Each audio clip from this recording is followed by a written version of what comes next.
Yo, this is DPS podcast. That's Damage Per Second podcast. And we are back on a fine Thursday night. Feeling all right. Had to put a feeling in. Feeling all right. Forte, are you feeling all right? I've been okay. I've been good. Feeling all right. Good. Where's the energy? What you mean? What do you mean what I mean? I said, Forte, you feel. I put a lot of feeling in that. Feeling all right. And you were just like, Microsoft must be feeling all right based on all this stuff, but you know, they feeling real froggy. Mm-hmm. They out here like they out here with the chest puffed out, like the rooster. They just like, yeah, we don't care how you feel about it. We doing what we doing. But yeah, we definitely gonna get into that tonight, as I'm pretty sure people have been aware of what's been going on with Microsoft and the Xbox and GamePass, and we definitely going to jump into all that good stuff or bad stuff, however you want to take it tonight. Shout out to y'all in the chat. Appreciate you guys. Hope you guys are having a good Thursday night and are content with your subscription services. Forte, what you been up to, man? I know what you've not been doing. You've not been playing Death Stranding. Oh yeah, I did an open and close. I don't know. You ain't text me or call me either. Why do I have to? Yes, I have to text you and call you to remind you of things you said that you were going to do. Absolutely. Okay. So I actually, instead of 3 kids, I have 4 kids. Okay. Yeah. I just need to know. Can I claim you? Can I claim you on my taxes? Well, my mom still. I know my wife does that. I don't even claim myself on my taxes. Your mom's. I'll say my mom does that. I don't even claim myself on my taxes. I claim 0. Oh my god! I want them to take all the money from me so I can get it all back at the end of the year. Anyway, I mean, I think what I'm gonna start doing is a bit of a rundown of what we will be talking about tonight, so that people are aware. You know, like that they see some of the topics there, but you know, we got the rapid fires. But before Forte gets into what he's been doing over the past week, just you know, we're definitely going to be discussing the Microsoft increase of the pricing for GamePass, EA being acquired by a finance group that with some interesting backgrounds, Call of Duty Black Ops 7 details and a few impressions from me, at least from myself. And you know, some stuff. I'm not gonna get into everything in the rapid fires. We'll get into all that. But Forte, what you been up to, man? What you been doing?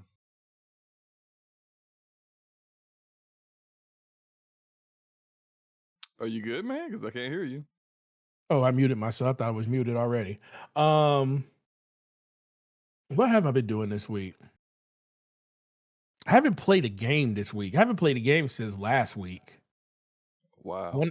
I haven't played no games, bro. No, nothing. Not even turn. My Switch is in my daughter's room because she took it from me. I want to say Tuesday last week. Guarded your hardware. Well, I mean, it's the family's hardware. Switch 2. That's Switch 2. Mm-hmm. That's my Switch 2. Yeah, she took it Tuesday last week, and she ain't give it back yet. And she didn't give it back. Well, I haven't went to go look for it either, so I don't even know where it is. It's in a room probably somewhere because it's definitely not on the dock on the TV. Excuse me. Meaning it's probably dead because she hasn't said anything about it. And it's not like she's taking the charger because the charger's still downstairs on the TV. So it's definitely dead if I have to remember. Yeah, I haven't played Borderlands. I had a couple of times to play Borderlands, but I just been so freaking tired. Like last week. Oh, that went down the wrong way. Last week, I worked a crap ton. And then there was the the new set for you know why I haven't played no games? Because I've been super hyper aggressive and hunting down these cars for this set. So that's what I've been doing, Mo. If I had to tell you exactly what I've been doing, it's something probably nobody on here cares about. I've been looking for sets. The new Pokemon cards that Pokemon came out on cards. Friday. Yep, new set came out on Friday. I mean, maybe there's somebody in the chat that cares, but No, I'll say I know you don't care, but yeah, a little bit. Yep, that's kind of what I've been doing. I've been doing that, going from store to store. Like I've been driving all over the place, looking at card shops to see which ones they have that I'm missing. For the new set, I'm only missing, I think, 23 cards for the whole set. So doing pretty good on that side of it. I did get a copy of Ghost of Yotai that I added to my account. I haven't installed it yet. And the last thing I played was Silk Song, and I remember sitting at the I don't know if I told you the story. Did I tell you the story of my daughter when she was at her last game and she started they started singing the hymn from one of the vendors in Silk Song? No, you did not. So I have a video because she had my GoPro. So I had her clip her GoPro to her helmet, and they were waiting. So it was like a shot of them waiting for the football players to come out of the tunnel, and she's just standing at attention with her instrument in her hand, waiting for them to come out because they're just standing there as they introduce them. But they were taking longer than they normally do. So she calls over to one of her friends that she plays Silk Song that plays Hollow Knight with her and everything, and they be in Discord playing and stuff. And she reached over, she says, "Hey, Austin." And he looks at her and says, "What's up?" And then all of a sudden she started singing the hymn, the Ushala song that one of the vendors be singing. And it was like, because I was editing a video and I was like, oh my God, my kid is wild. And I'm just listening to the video and I'm like, wait a minute, I didn't even know you were playing Silk Song. And so that's the only reason you just hear them in harmony singing on the field as they're waiting for the football players to come out. It was pretty cool. But that's the last time that I even booted up a video game. At this point, I'm just waiting for Battlefield, man. It's kind of been nothing that I wanted to play. I had this conversation with Web Dave and them when we was talking about it last week about like Tokyo Game Show and why a lot of stuff just didn't excite me. Cause it's like, I'm at a point now and Microsoft kind of cemented that even more today with their mess. It's like, not just play the stuff that you want to play instead of, there's a lot of stuff out there, but do it really excite you?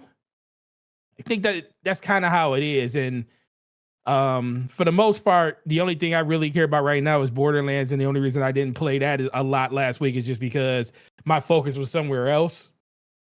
And but I'm jumping on that this weekend because I have to at least get through one of these characters. But no, outside of that, man, just chasing cardboard and editing and doing stuff like that, and listening to all of the people cry on Twitter about something that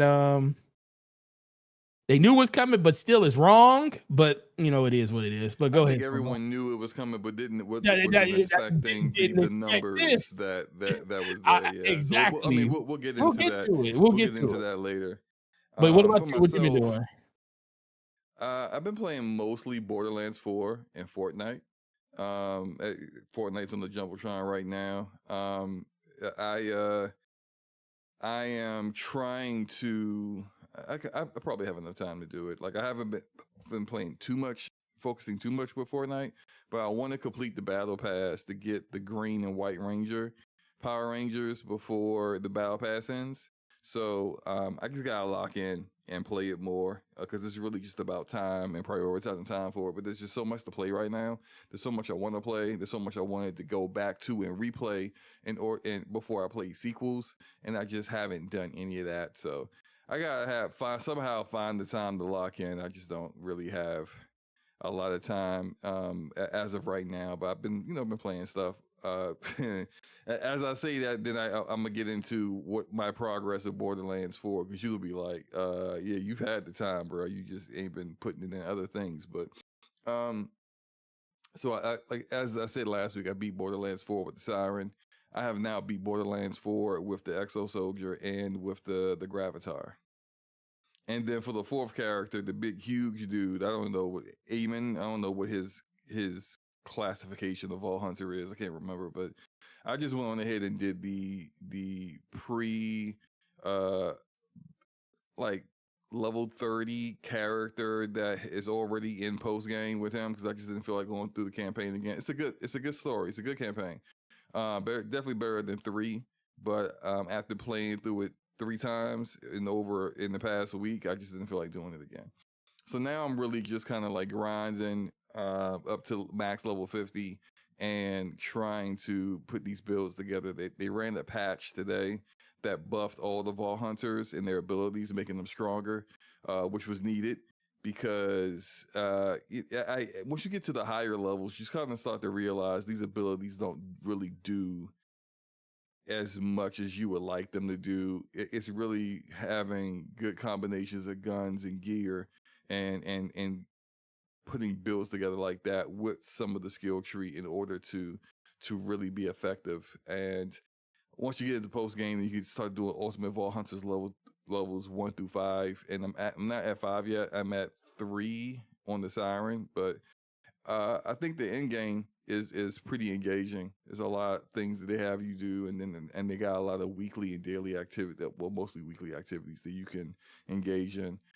Who knows how long this will last, though? I think they probably need to get the next Vault Hunter out and the next DLC out sooner rather than later. But we'll see how that goes. I did get a chance to play the Black Ops 7 open beta today, and boy, do I have some opinions. Was that today for real? Did that come out today? Yes, it started today. It ends on the 5th, which is Sunday, I think. Let me double check. Might have to jump in there one of these days. You said? I said I might have to jump in there one of these days. Yeah, you should, man. I need somebody to play this with.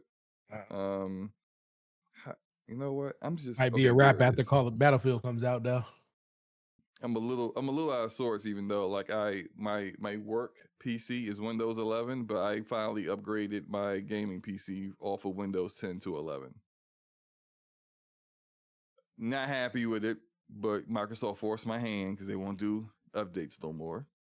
And as I suspected, I lost about a good 15 frames per second on Cyberpunk on Windows 11 than Windows 10. But other than that, actually, some of the issues I talked about with Borderlands 4 seems as if, and I can attest to this, like before they did that patch today, because I upgraded my PC to Windows 11 on Tuesday, either Monday night or Tuesday. I believe a lot of those issues were due to me being on Windows 10. Like they've been optimizing the game for Windows 11 OS, but not Windows 10 OS. And so, although some people may say, man, whatever, who cares about Windows 10? Well, if you look at Steam surveys, there's a significant percentage of PC gamers that are still on Windows 10. Sure are. I was still on there because there's a good handful of games that have been tested and by like Hardware Unboxed and other tech tubers, where the performance on Windows 10 is significantly better than it is on Windows 11. Otherwise, there's no difference whatsoever. But for Borderlands 4 specifically, I had an issue of animation stutter and traversal stutter, and there was a bug that they fixed on PC in particular, where the game was not removing the old shaders when they were caching the new shaders. And so it was causing an issue where the game really, due to that, really wasn't adding the new shaders in. And so it would constantly be trying to add shaders every time you load it to a new area, every time you load it into the game. And then those new shaders would not be there. So you were constantly getting shader cache stutter over and over and over again. I think that was specifically a Windows 10 issue, even though they didn't point it out in the patch notes. But I saw personally when I got on Windows 11, it did this shader cache compilation, and after that, I didn't have any more issues. So the performance is still not great for the hardware that I have, but at least that's not a problem anymore. So I'm happy about that. Final Fantasy Tactics Remake came out this week. I bought it because it's one of my favorite games, my favorite RPGs of all time. And as you guys know, I love my tactical RPGs, and this is one of the OGs. And it's pretty good. They added voice acting to everything, and some of the voice actors are good. Some of them make me wonder why they didn't just call Ramon Terrell. Because if that's what you got for voice acting, maybe I can get a job. I don't know. Some of these people suck, but it's good fun. I'm gonna play it primarily on my Steam Deck because it's a really easy game to run. But other than that, that's all I've really been playing. I'm gonna try to get a lot more of Black Ops 7 open beta. But not really open, considering you gotta either pre-order the game or have GamePass Ultimate, which a number of people are slowly not having that as time goes on. But so it's pretty much a closed beta. But I'll have more impressions. I'm gonna do my impressions on that tonight, but I'll have even more impressions on that as I play it throughout the weekend. But you ready to get into this, man? Let's do it. You ready to do this? Yep. Alrighty. Well. Oh really?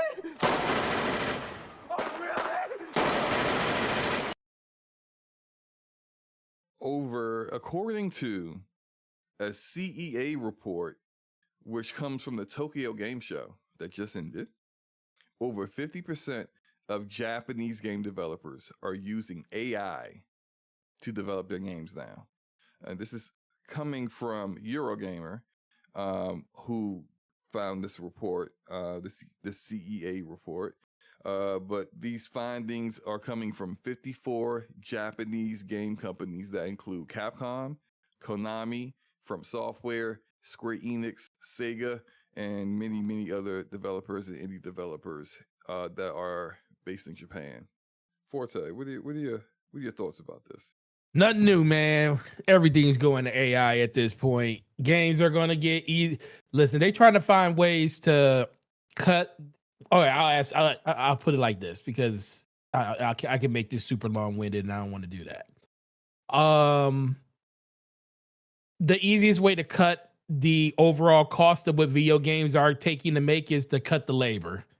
And if you can inherently introduce AI in the workload off, like some of the little tedious things that could kind of be handled like in an AI or a generated environment, that will potentially, because it's not 100%, because you still got to maintain those AI engines and everything, but potentially over the course of the development of a game, it can save you maybe the amount of one or two developers that you're paying, which could be anywhere from $100,000 to $200,000, maybe $300,000 in a calendar year. And, all of that stuff goes to the bottom line of these video games. So I think it sucks in general because you'd never want to see the creative freedoms taken away from the people that created themselves, and then it being, moved over to I won't say emotionalist but that's what it is, but to a entity that basically just sees ones and zeros and dots, and kind of takes the soul away from it. I think that's kind of the downside to it. But when it comes to a business sense, it makes sense that this is the direction they go in, because people aren't going to stop. They're not going to stop demanding big games. They're not going to stop demanding that, developers go above and beyond when it comes to like the offerings of the things that they're buying, because guess what? They're charging top dollar for these games. On the low end, if you're like a smaller studio, you might be charging $40 to $50. I mean, you could be like, Team Cherry out here charging $20 for your game. And, one of the best games that's come out this year compared to, Ghost of Yotai that Isn't literally that just, That's wild. I know. It seems like $20. we're going probably roughly half of the games that are likely going to be Game of the Year nominees. Worse. Roughly half of those games are not full price games. Full price games. Split Fiction. Look, was Split Fiction like 30? 30? 40 bucks? I think it was $39.99. Yeah. Yeah. Expedition 33 was $40. It was $40. Yep. So Song is what, 20, right? 20. That's like 3 games that we either are. Oh, Hades 2. Hades 2 is in that conversation now. Hades 2 is like somewhere in the 20s. I think it's $24.99 or something like that. But so that's 4 games that's in the conversation, and they're not full price games. That should be a signal to the industry that like you really don't need to have these bloated $300 million games in order to be successful. But what do I know? Well, they don't. They only look at the data that they want that serves the purpose that they want to serve. So that's kind of where that comes from. But you also, when you have, part of me, really, I think about this. Part of me feels like they feel like they have to go after these big budget games because they have to kind of validate the amount of people that are working at these studios at this point. You know, the one thing is, I guarantee if they had a chance to start over and say, okay, we don't need all of the people that we have in order to make the games that we can make to put these budgets in line. But the problem is, once you have these people, you're not going to, I mean, without backlash, you're not just going to fire and terminate and lay people off like that. Like they do it on a quarterly or annual basis when it comes to it. When, you know, it seems like everybody already knows when between February and March of every year, you're going to hear, or February to May or June of every year, you're going to hear a bunch of layoffs across a whole bunch of medians, a whole bunch of different disciplines when it comes to different companies and different places of business. You're going to hear all that towards in that window. But it's never to the point where it's like you would think like, wow, that is like super detrimental to like the overall, you know, health of the studio. Like even if you think about Bungie, when, you know, they had at one point a 1,100 man studio at one point, then it got reduced down to like a 900s. Now it's like 800. So that's 300 people. But when you look and you think about it, that's still a 7 to 800 man studio.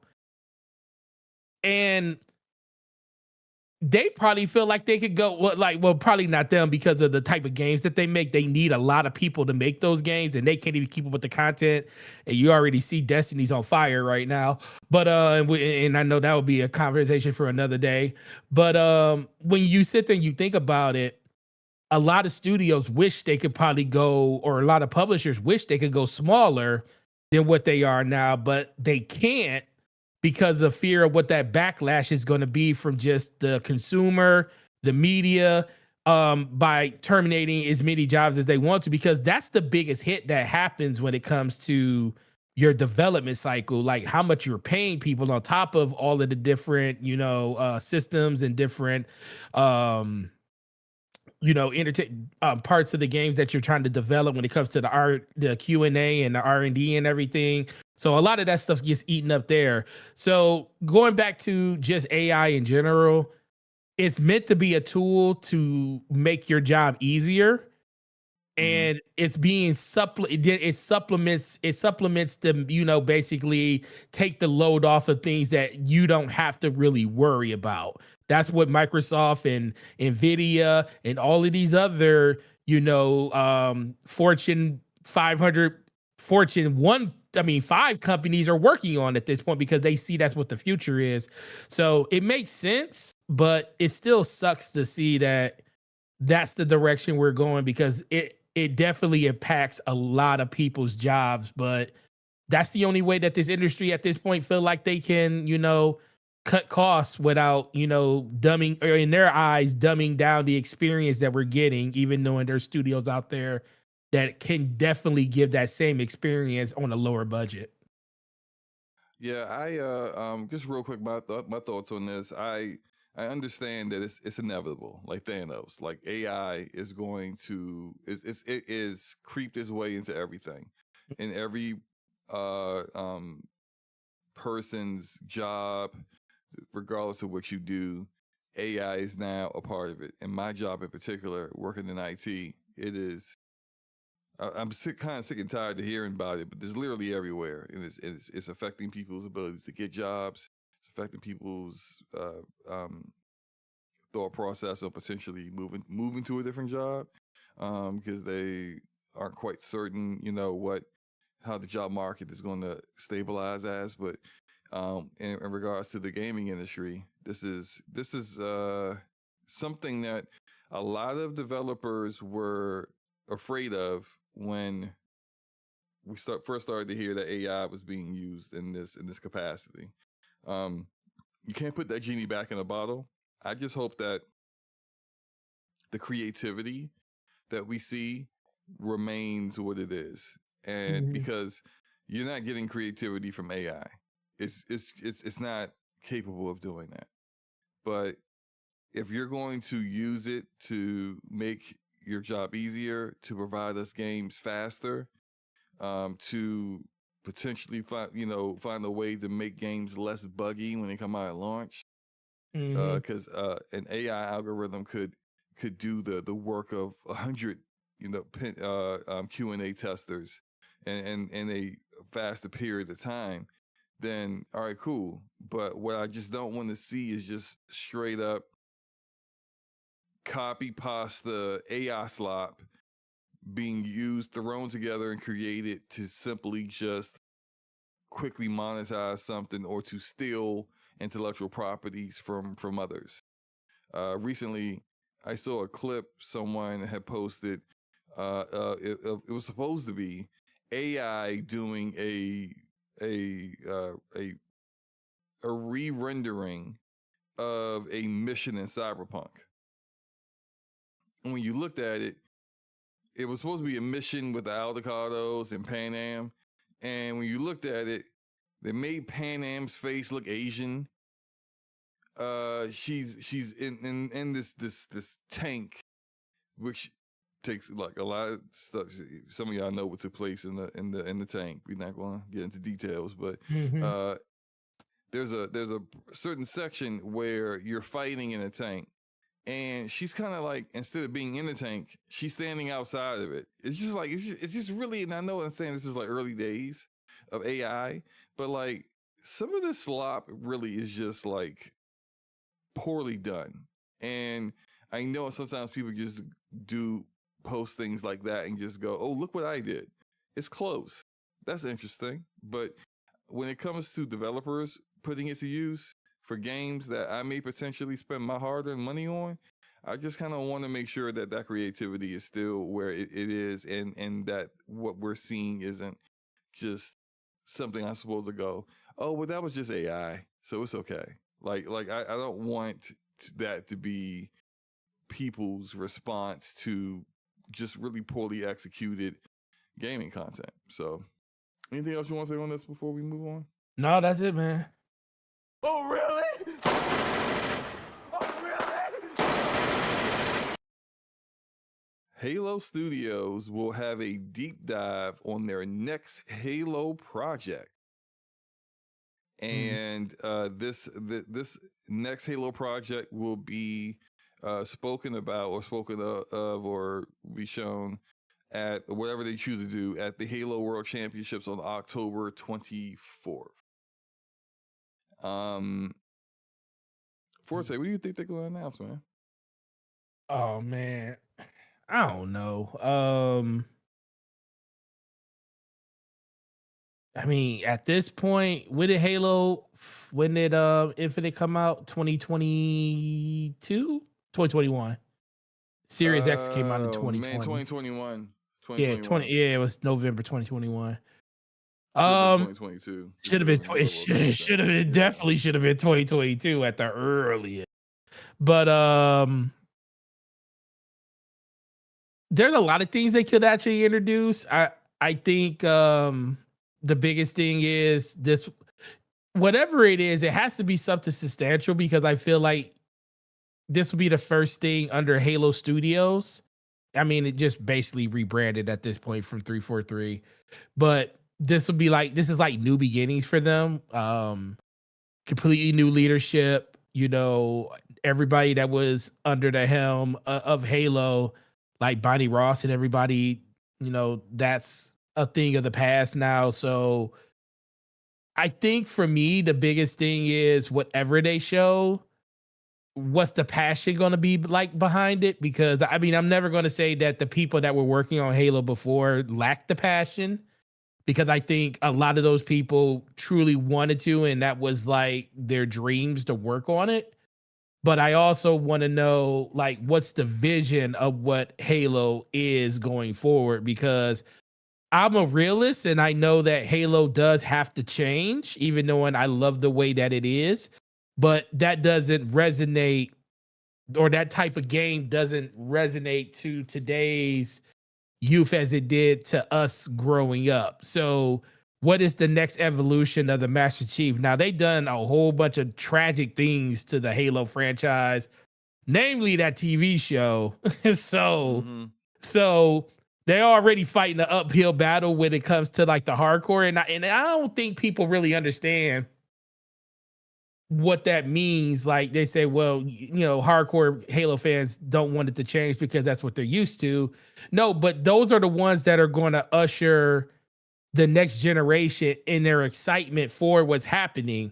The reason Nintendo does so well with their first party is because it's nostalgic to everyone, young and old, because I can pass that excitement for the games that I love, like Zelda's my favorite franchise.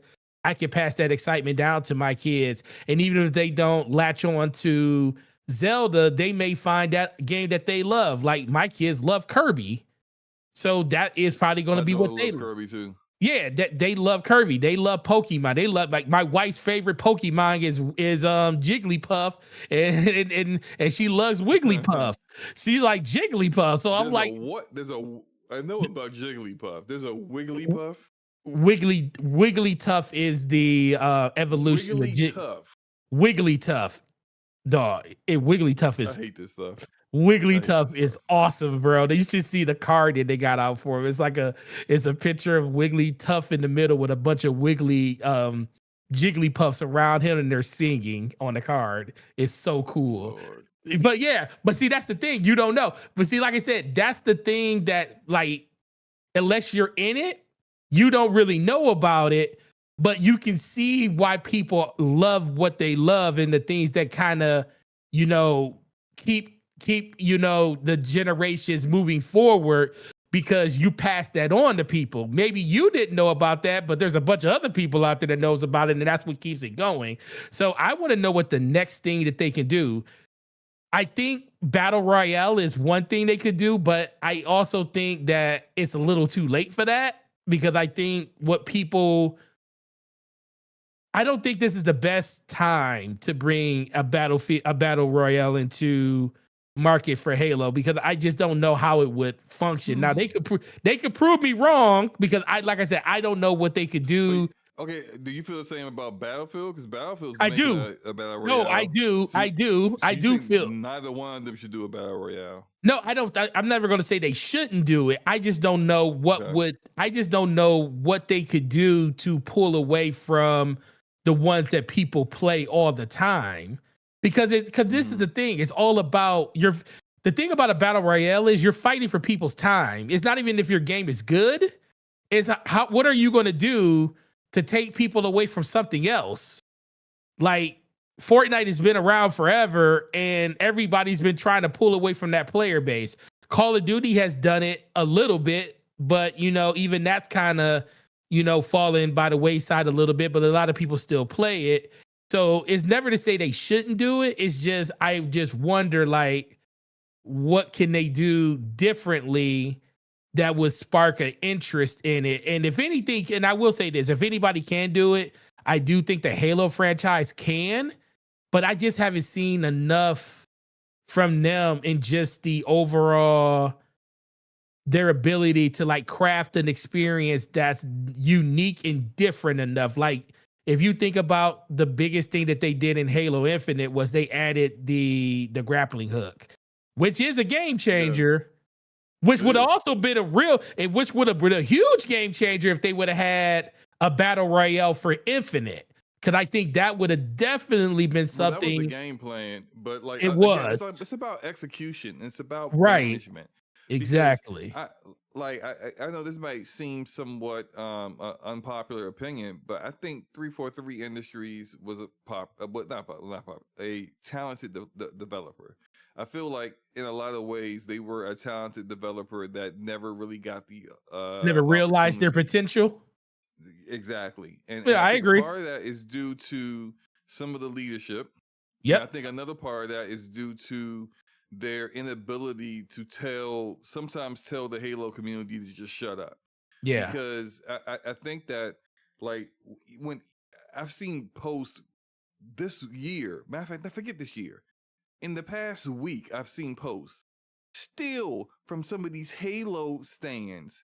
There are what by the way, I'm a big Halo fan myself, so Facts. like I say that, but like I'm not still playing Halo Infinite like every single day like some of these guys, or Halo Master Chief Collection every single day. But some of these guys are still on that sprint shouldn't be in Halo. And I'm like, bro, it is 2025. How are you still arguing over this? Like it it boggles the mind that like people won't just let it go. And then when you tell them, dude, just play Master Chief Collection if you want to play a Halo Windows Sprint, and like, what we do, and they want to post the abysmal Master Chief Collection concurrent numbers compared to the even Abysmal. worse You're right. worse concurrent numbers of Halo Infinite. What the freak are you bragging about? You act like You're right. look at the peak numbers for both those games. The Yeah, bulk of the you're right. Halo community don't play no more. Mm-hmm. And you in 2025, you shouldn't just be making a game for those people. Now, some people will hear these comments and immediately go, "Oh, so you want another Call of Duty?" No, I got Call of Duty. Yep. I play Call of Duty when I want to play Call of Duty. Yeah. When I want to play Halo, I will load up Halo. But Yeah. in order for it to still be Halo, and I'm glad you brought up the grappling hook, because that's a key point here. That was different. No one else was doing that. And that uniqueness made it a part of Halo. When 343 made Halo 4, the issues that people had with it, and I understand it, even though I actually kind of somewhat enjoyed the multiplayer. I know that's going to make people pissed off or whatever. I enjoyed it too.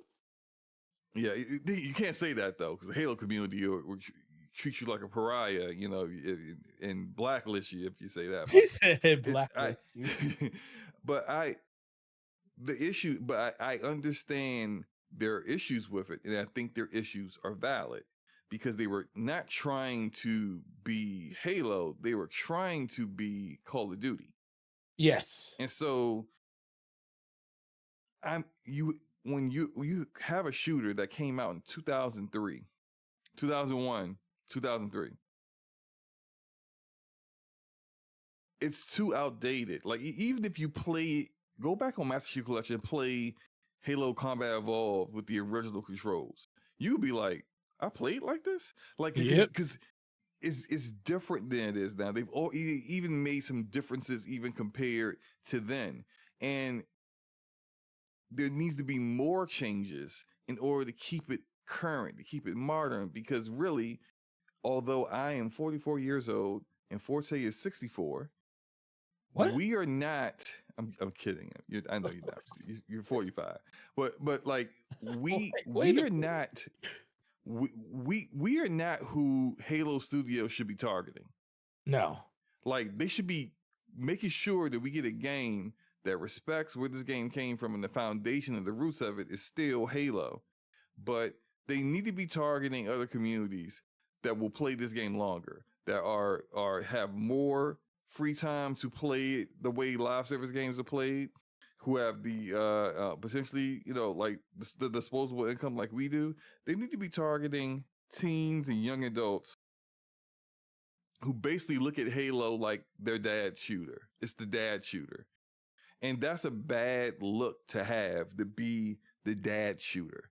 But in order to get out of that, you need to start adapting in ways that are not quite what Halo's about, but that the current younger generation are familiar.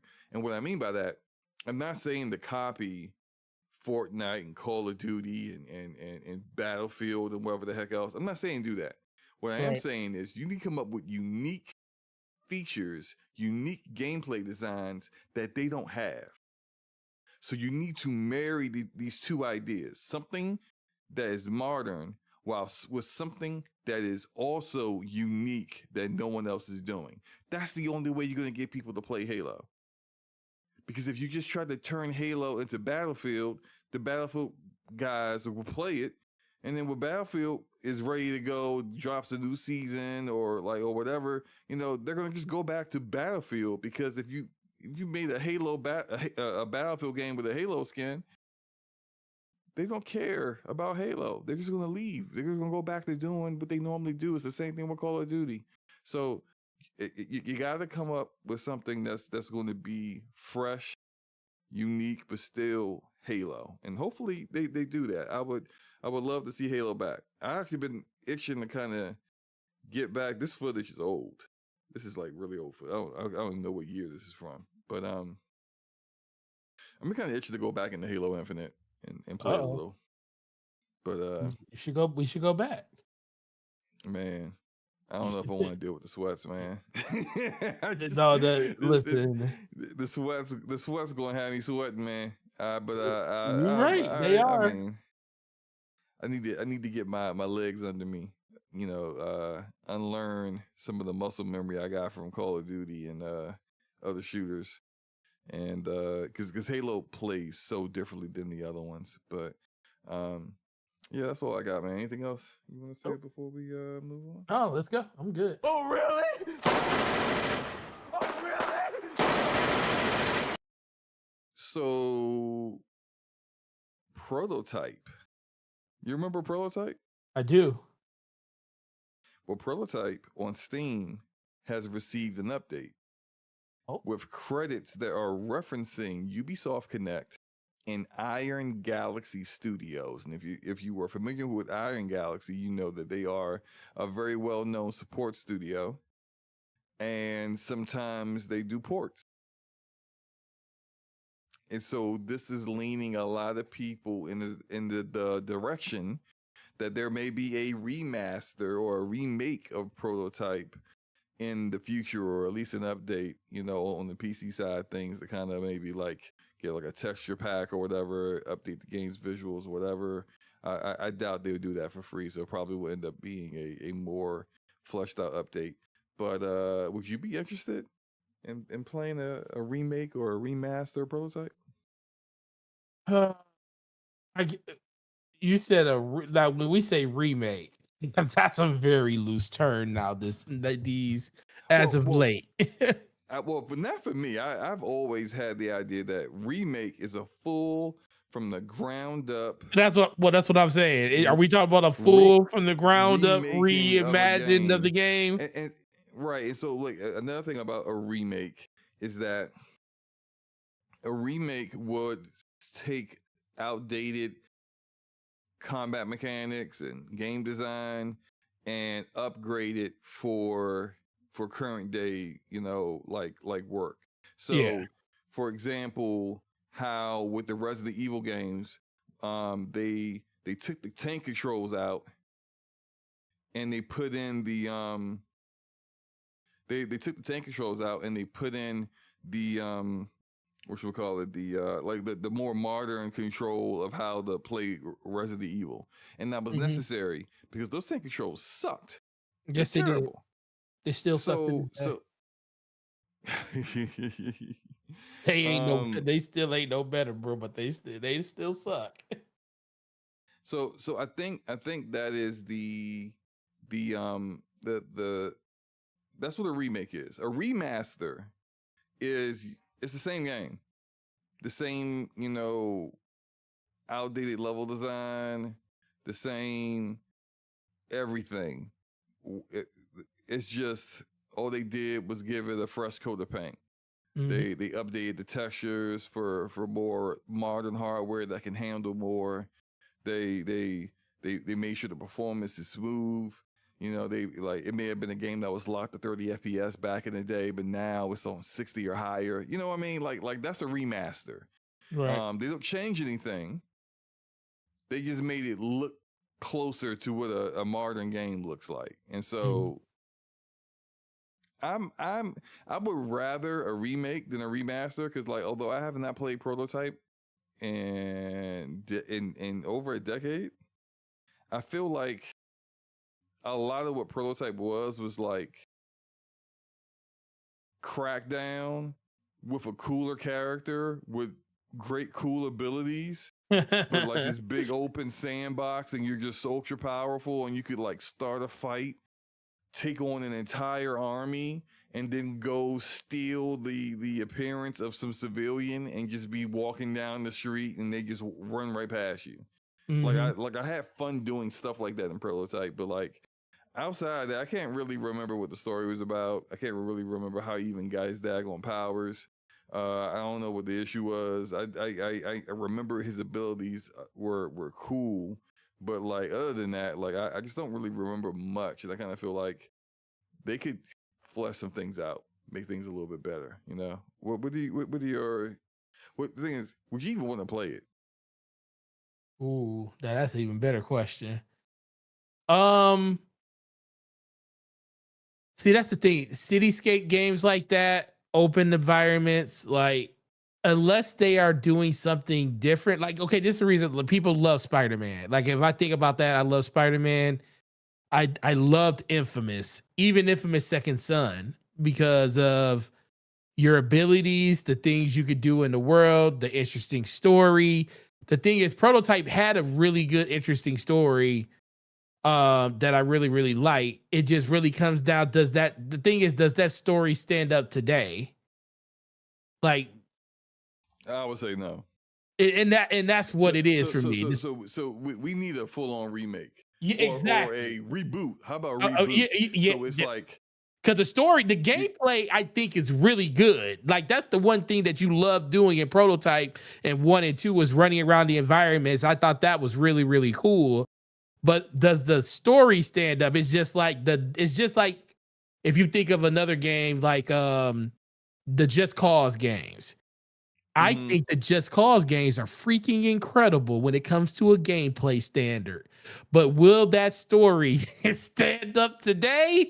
Absolutely not. You would have to you would have to basically reboot it and basically have a different take on what Just Cause is. Maybe have a completely different protagonist in the game because I just don't think those type of I just don't think that type of game, the way that it was being told and portrayed, stands up today. And that's kind of where I'm looking at with a game like Prototype. Especially now, this is another thing, especially after all the heels of coming off games like a Spider-Man that have mainline characters that everybody knows.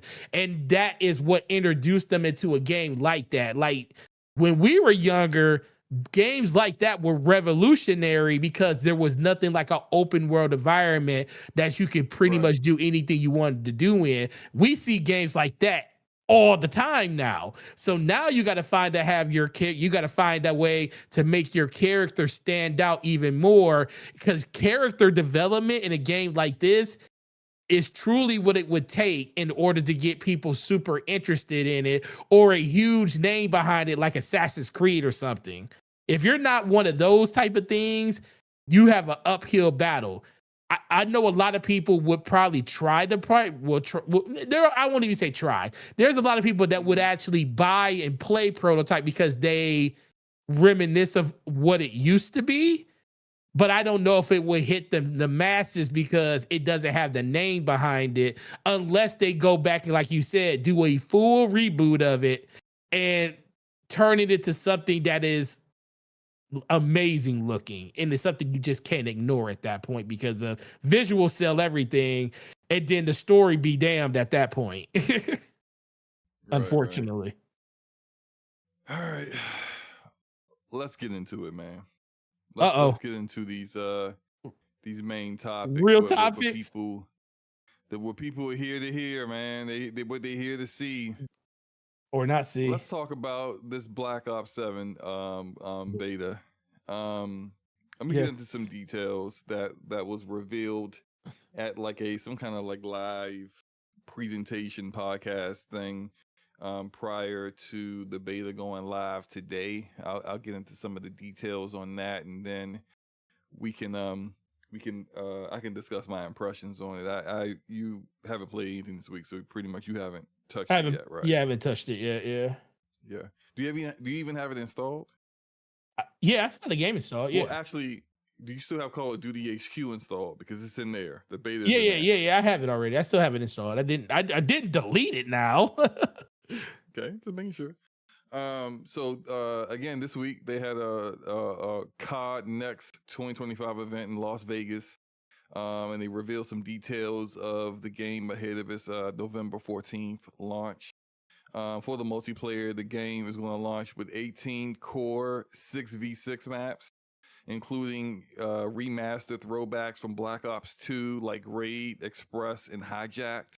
Season 1, when that launches, the Season 1's not going to launch at launch of the game. That will come a few weeks later. But Season 1 will add 7 more additional 6v6 maps as well. So it seems like they're on top of things with maps. Like in 1 month, they'll have more maps, more new maps available than Halo Infinite did for a full year. So that's says a lot. Omni movement has been enhanced in a way, but also they claim refined. The system now includes wall jumps and combat rolls, and I have to, you know how I am with movement. I need to kind of like I was playing it, and I'll get into that later. I feel like I would like to get my feet wet with the wall, though, because like I thought it was something. Let me just say it like this: the map is designed with using the walls as a part of how you get around the map. My first match, I may have died like 3 times falling into this hole in this map. Where on the 3rd time I fell, I was just like, "What the heck? In the middle of this map, why is this hole here?" And then they come to find out it's because they expected me to wall jump over the gap. Oh, and I just didn't even see the wall was there to do that. And so like it will come with time, but I feel like for my back buttons, the back button I have for melee, I think I might want to switch that to jump in order to facilitate doing more smoother movement around the map. Because once I started hitting A and then sliding and A and then kind of like sliding into jumps into A and hitting walls, and it's like I started to kind of do a little bit of that, and I was like, yeah, that's just going to be way easier. Me not taking my thumb off the right thumbstick if I just have that on the back button. Because in Call of Duty, I'm barely meleeing people. I mostly do a lot of like I do that in like Halo Infinite. I'm meleeing the crap out of people, but in this game, I don't really do that often. So anyway, outside of that, they made the base movement speed faster, but that they did that because tac sprint is now more of a perk than something that you have. Like there's no auto tac sprint now, which might be making some people angry. We'll have to see how it all plays out, how it all works out. But there's a lot of like there's some problematic things. I don't know if you saw this, Forte.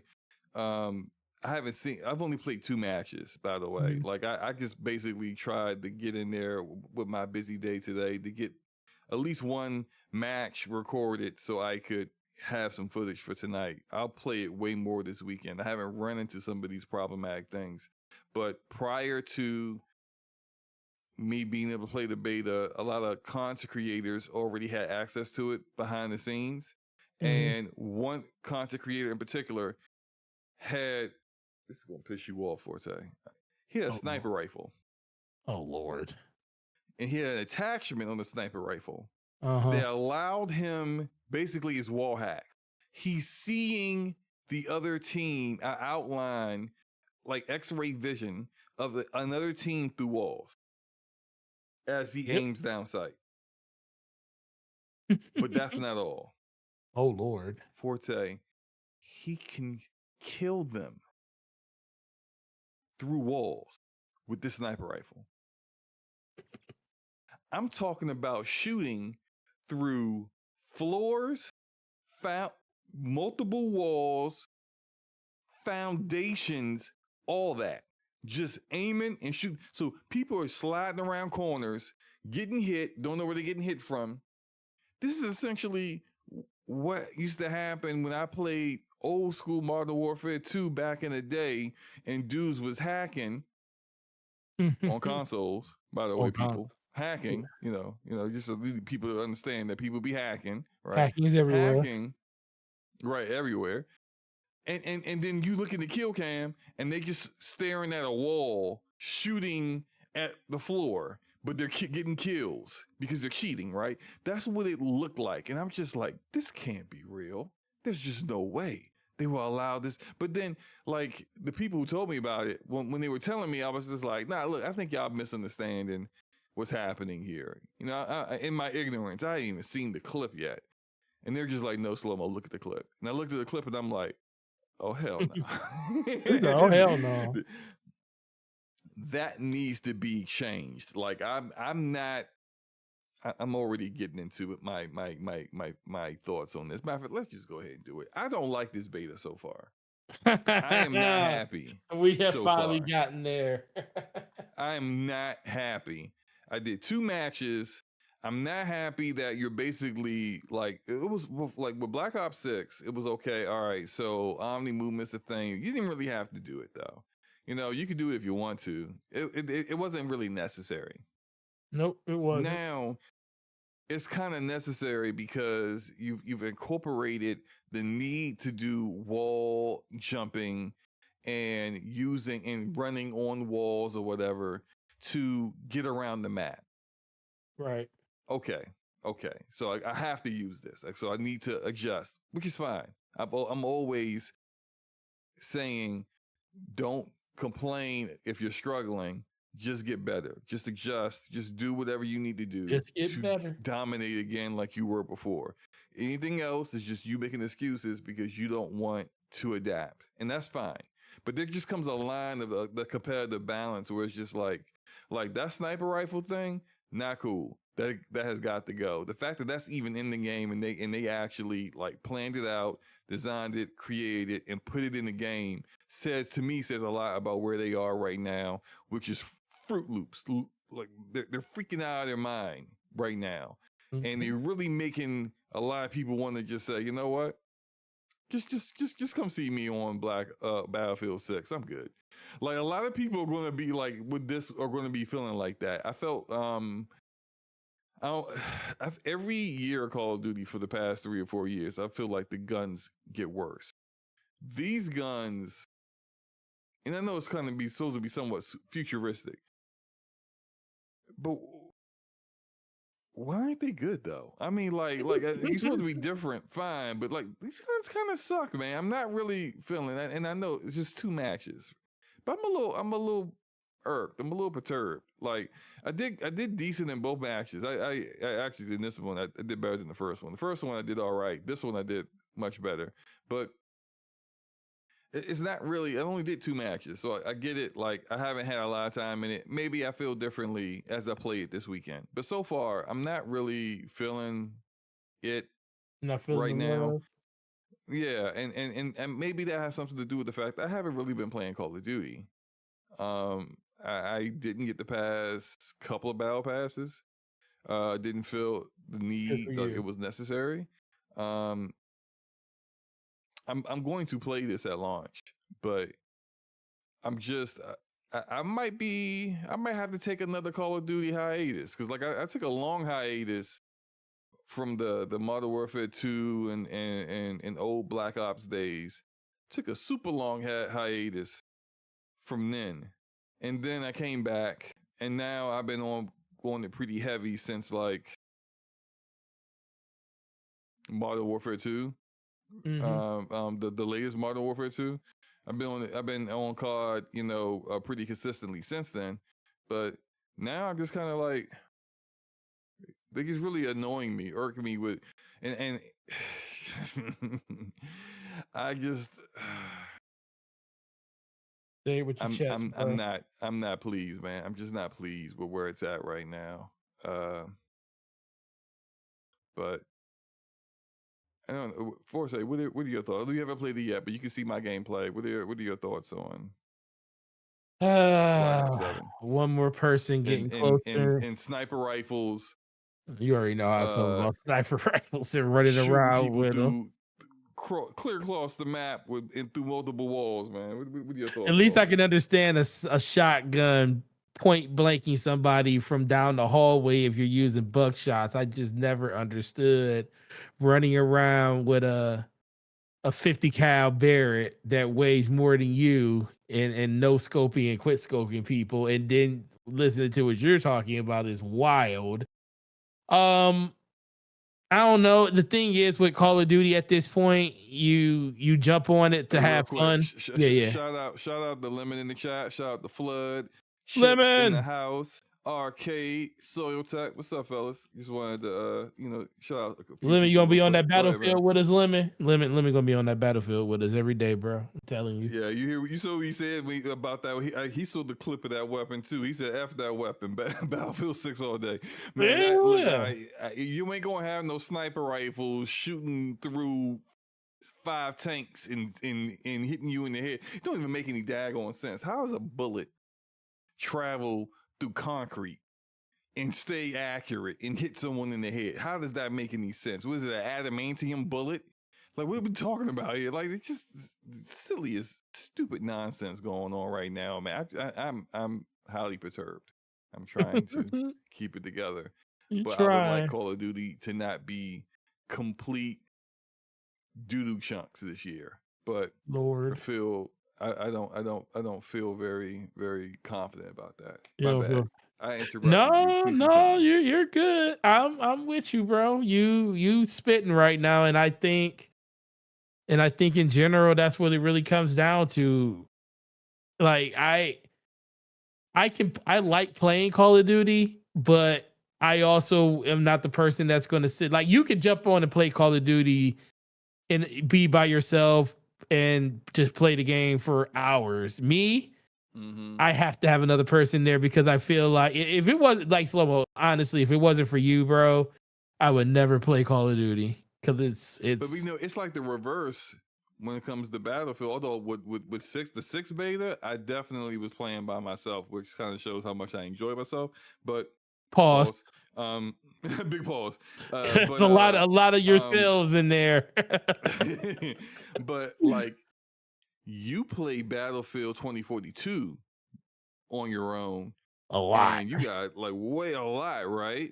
And with 2042, the only way you could get me playing that was if I was playing with somebody else. Otherwise, I absolutely, to that degree. So I think everybody got their preferences, I can play Halo by myself. But the thing is the thing that I realize, and this is just knowing your friends and knowing different play styles.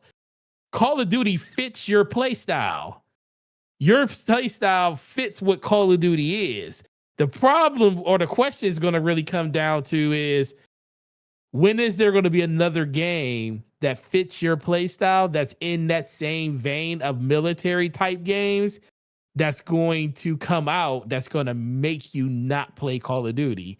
Now, that's what Battlefield is trying to do this time around by having their first major beta be on small, like still bigger maps, but more smaller, more contained, more infantry style maps. Right. And I appreciate that because you know how I am. Right. And I don't care about them vehicles, man. Right. And and that's the thing. They tailor the beta towards Call of Duty fans. That's why a lot of Battlefield people is like, oh, I really like this beta. It's really cool, but where's the bigger maps?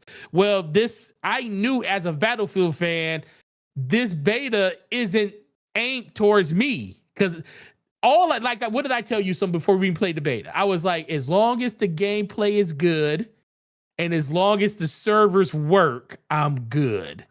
As long because Battlefield people know what. Real quick, yeah, go ahead. I didn't mean to interrupt you real quick, but Solo Tech has a question for you in the chat. Oh, what'd he say? What'd he say? So what you say, Slow? I didn't see it. Go ahead, read it. Well, I gotta read it. I want to read what Solo. It's for you. Oh Lord. Okay, Solo Tech. Let me read Solo Tech. I'm scrolling down. Solo. He says, "What's up, Lemon? I agree, but somehow it's so less." Dude, the question for you, the last comment. Where? Do you have it on live chat in that top chat? Oh, maybe I have it on. Oh, I had it on top chat. No, that's what it is. I keep it on. All messages are visible. Okay, that's what it was. You see this message. Why are you acting like you don't see No, this? I don't. Which one? You okay? We gonna play this game like you don't. Wait. So I see Solo. We playing SloMo. this game now. Wait. Hold on. I'm looking at the chat. Okay. I see Braps at the very top. Who else? Why are you at the top? No. He asked this question like 2 minutes ago. Oh God. You know, I'll just say it. Yeah, read it. Where's the super chat button, Forte? Oh, I didn't see that. You gonna answer this question? No, I'm not. Okay, yeah. I'm not. Anyway, not. Go ahead and continue. No. See, I'm distracted now. Now go ahead and to give me your part of it. But in general, I think the biggest thing is a lot of people that enjoy the gameplay of what Battlefield, like I was telling you, for me, they didn't have to build the beta around me. The beta for me was how stable the game ran. That was the game for me because I enjoy that type of gameplay. They're gonna have the big battle. They're gonna have conquest. They're gonna have the big battles with the tanks and the planes. How's this game gonna run? That's what I'm worried about. You're right. They knew they got you. They did the beta with close smaller map. You know, close combat. I keep saying close combat. Close combat. That was to kind of entice the other people like myself. You know what I'm saying? That like maybe we like I'll play a little bit of it, but honestly, like, you know, when the next Call of Duty come out, I'm peace out. That was fun for a while, but I'm gonna go on over here. And you know, this is, you know, they're trying to say that we got some of that for y'all too.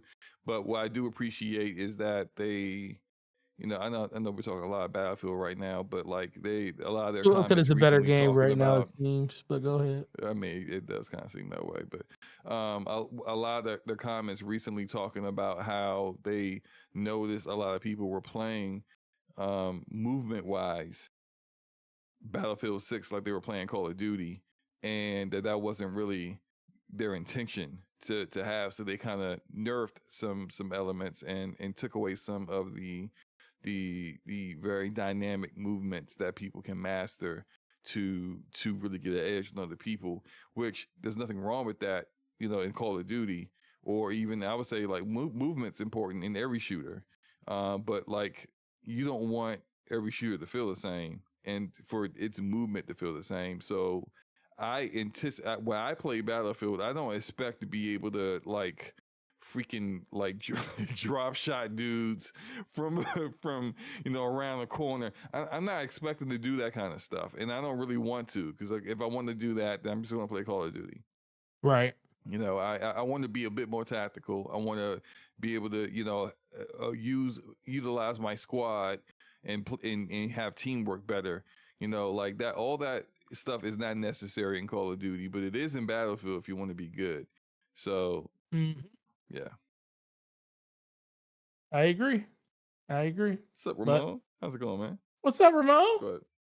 What's up, Ramon? Yeah, I think. Go ahead. Go ahead. No, I was going to wrap up, but go ahead. Finish your thought.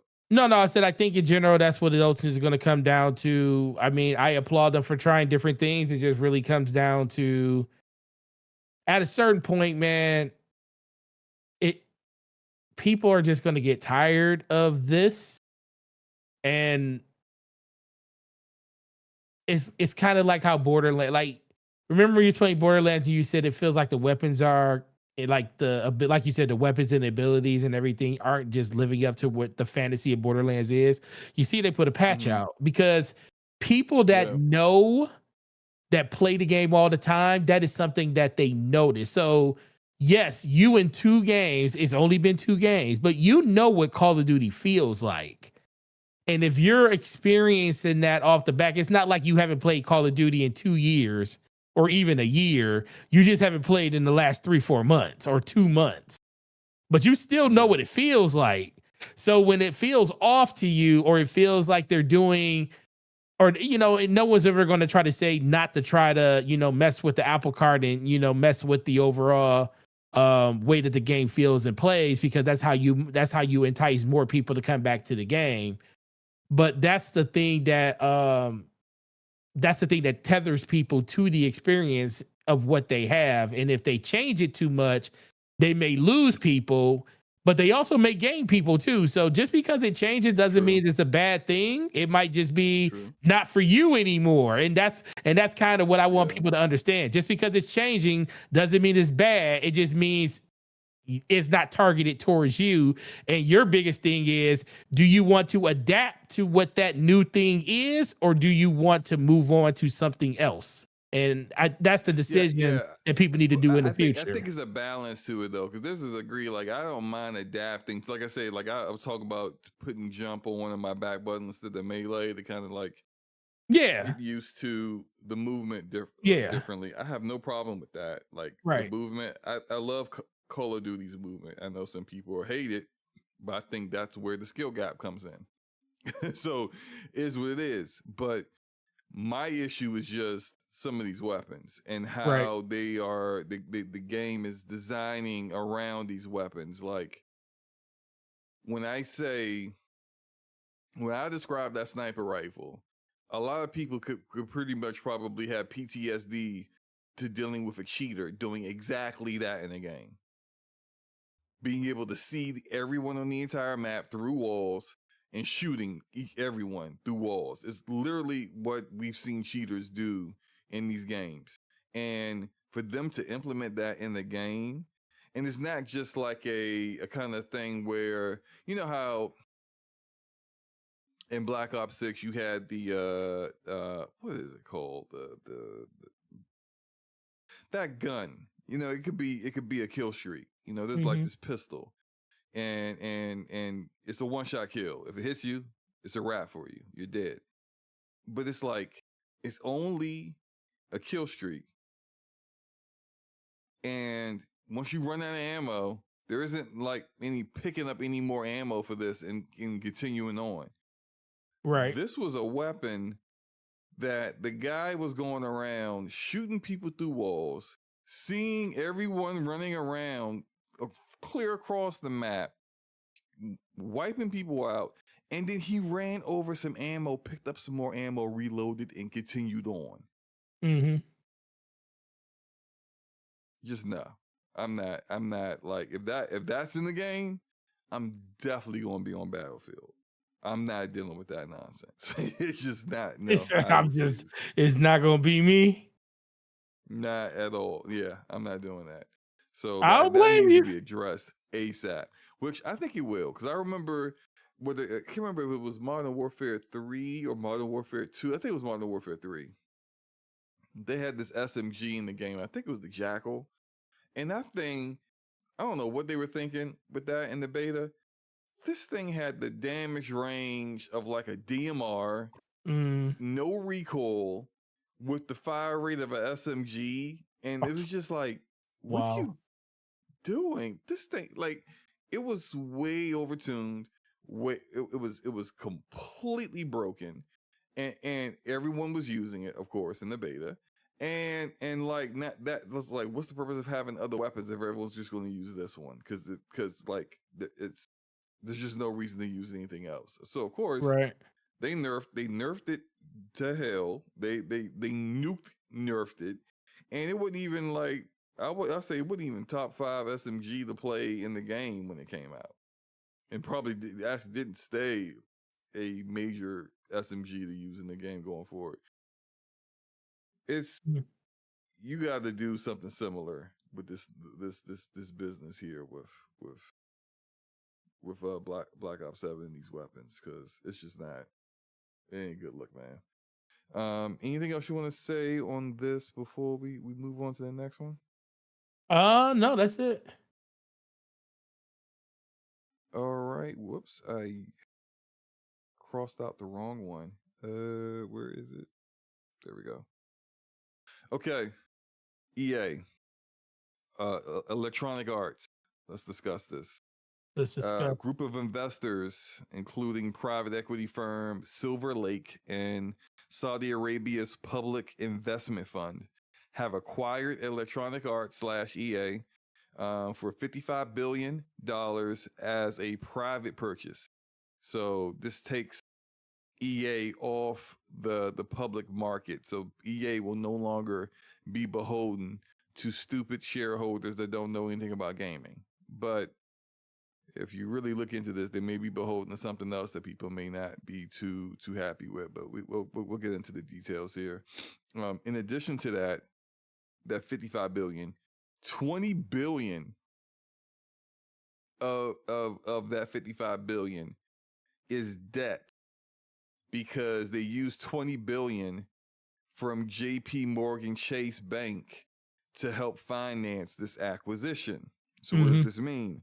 This means that JP Morgan needs to get paid back. They're gonna want their money back. And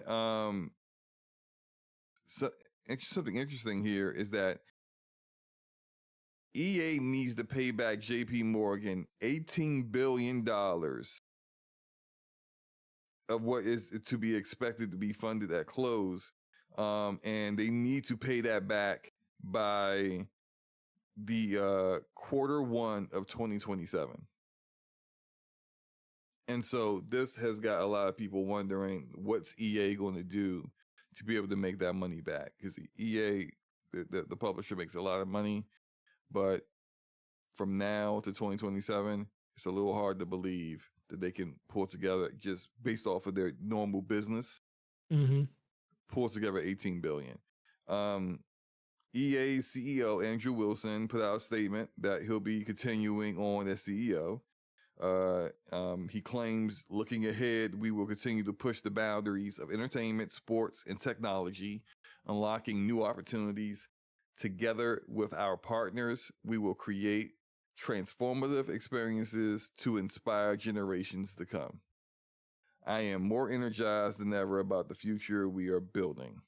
And of course he would say that because he wants to keep his job now that he's got new people to answer to. Let's see, online reactions express skepticism over what is considered to be inevitable studio layoffs and quality dips, citing parallels to Embracer Group's post-acquisition implosions despite promises of growth. And I don't know if you recall this in that, Forte, in a recent episode, some episodes back, we discussed what former BioWare director Mark Dara had to say about EA and why they don't sell studios or IP. Remember that? Well, he now has done somewhat of an about face on this, and his rationale behind that is that now that they gotta pay back $18 billion to JP Morgan before close, that he thinks that instead of just closing down studios to cut down costs, that they will actually want to not just get those studios and IP off the books, that they will just sell these things. And so he thinks that BioWare may be sold within the next year. So all that said, Forte, what are your thoughts on this acquisition and everything that they may be coming to play here? Man, I would love to see a EA that is privately held. I just don't think this is the way. Because I just feel Right? Yeah, this yeah. isn't the way. You would love for them to not have to deal with shareholders, but then, and for those who are a little unfamiliar, the Saudi Arabian, public investment fund. Saudi Arabia is a very religious country, a Muslim religious country. They may not have. They may be putting some restrictions on the kind of content that EA makes. Now that may not mean anything about EA Sports, right? Because like, why would they have a problem with football, right, or soccer? But for studios like BioWare, who have very liberal content in their games, they may not be cool with putting their money towards that kind of content being put out into the world. And so I just want to kind of explain that for those who were unfamiliar. Go ahead, man. No. Yeah, I think that's the biggest thing. Ultimately, shareholders, I feel like, are part of the reason why EA is always in the situation that they're in. So hearing that they're going private, it sounds great. It's just who they're going private with. Like, there's a lot of different layers to it. Just the humanitarian side of it is kind of way questionable at this point. Now you're being subject, with like a whole bunch of different things, when it comes to like the way that the government has been handling not just people, but just information that's being coming out. Like, there's a lot of things that are like not on the up and up when it comes to the regime that basically is going to be in charge or the main holder of one of the biggest publishers out there. And it just opens up more of a spark plug to the influence that they'll be able to like push through the games of their agendas that they want.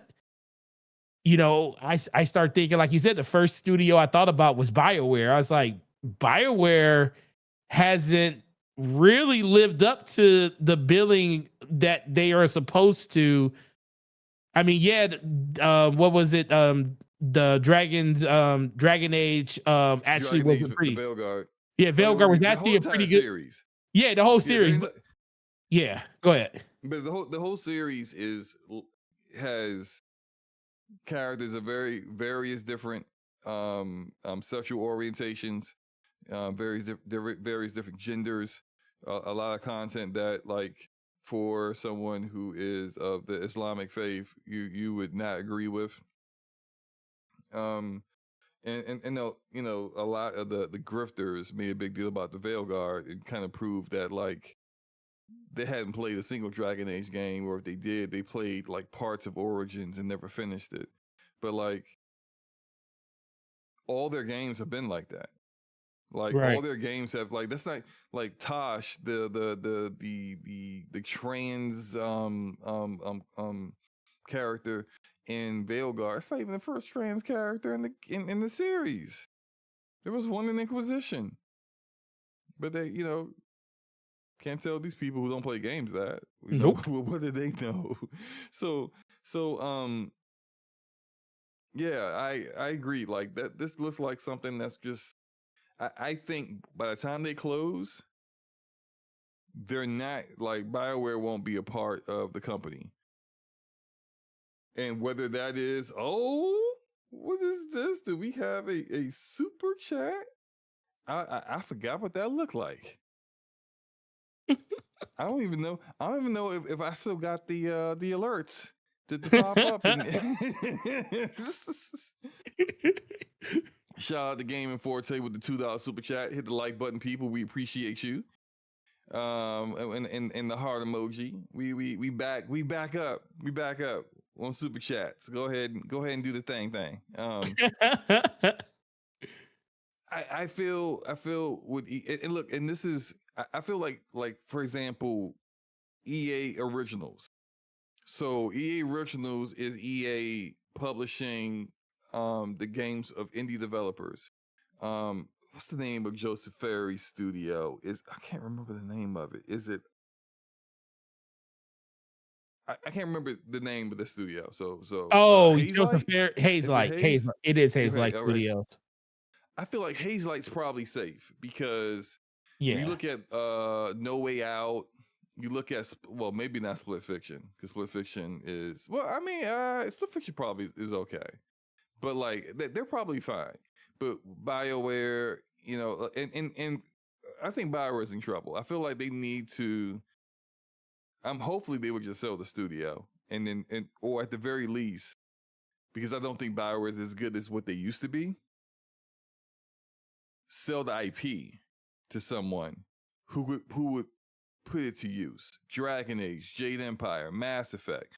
Like they got really good IP that people still remember and could in the right hands be some really quality content if they really, really use it to its greatest potential. Dead Space, I'm not into horror games, but freaking Dead Space is dead now. Like they remade it and then it was a high quality remake. But because it didn't sell like freaking Madden sales, EA called it a disappointment and canceled the sequel. Just get that IP away from them because they don't know what they're doing. Right. So give that to someone who actually give it to Bloober Team. Give it to who makes horror games, who makes good horror games. I don't know. Give it to someone who actually would put it to great use. Give Mass Effect to CDPR. They would do a better Mass Effect game than I think current day BioWare would.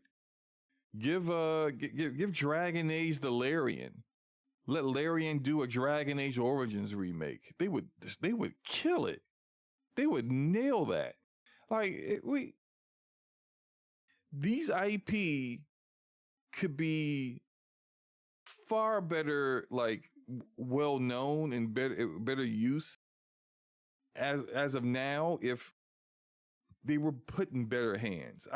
Right.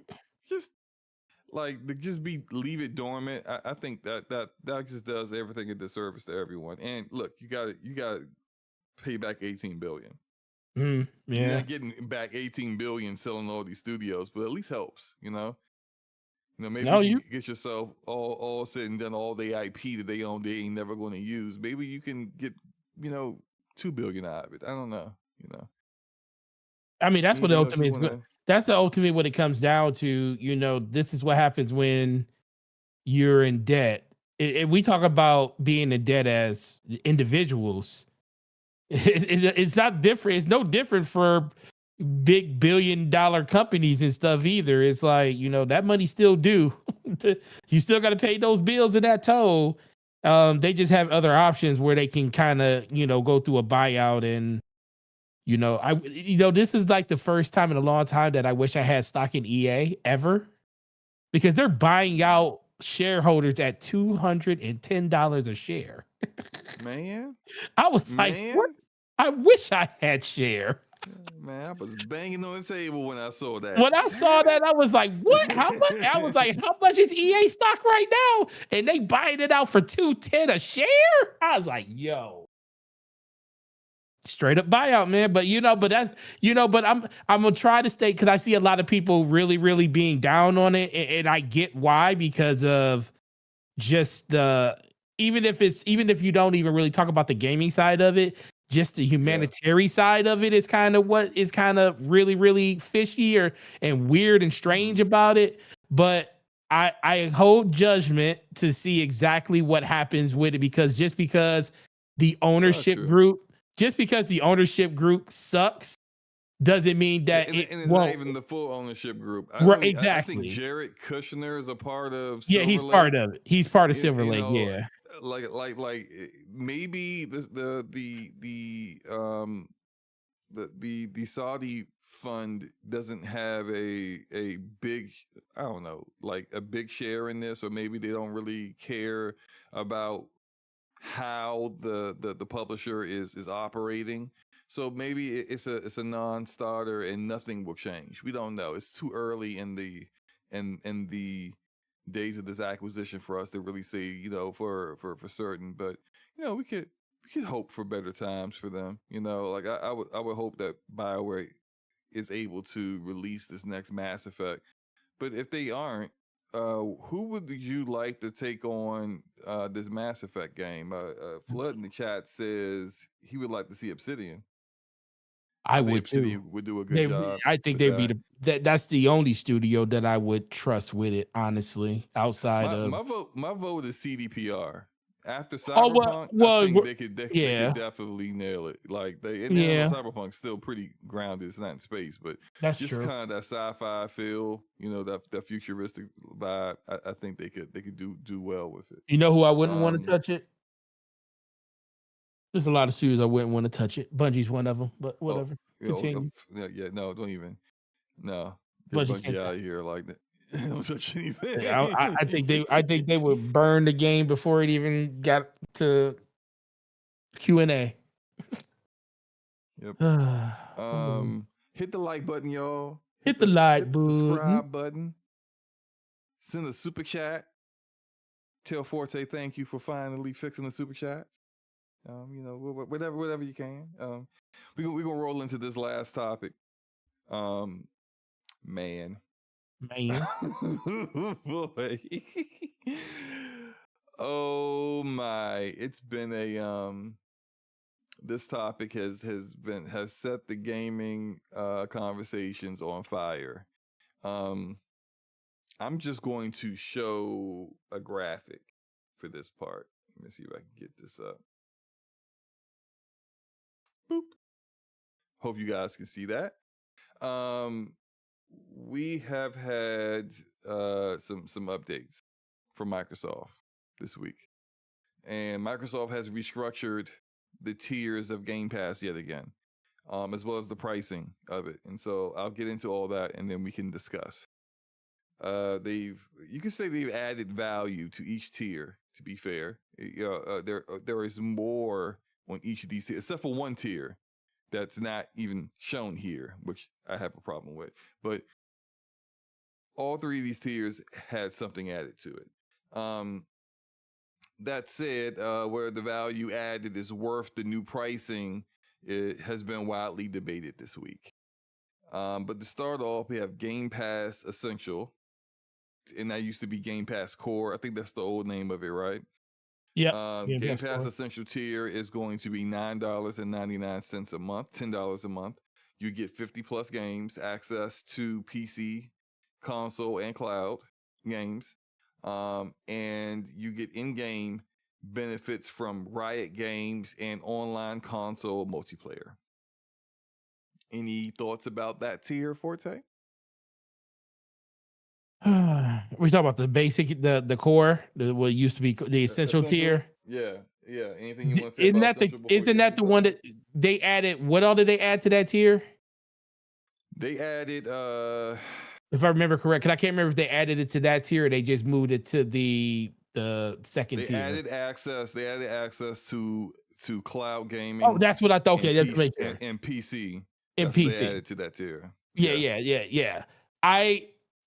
This is the thing. I love the changes they made to bring some of the don't listen. No, I'm looking at the super chat. Oh, okay, you're looking at the chat.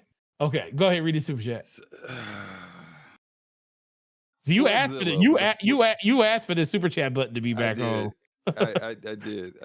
And here we are, and now I immediately regret it. Floodzilla with the $5 super chat. If you accept this super chat, AMD Elisa Sue runs ish.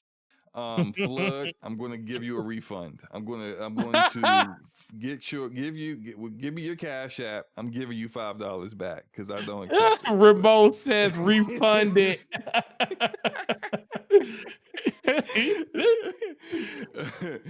All right, my bad, man. Go ahead and continue.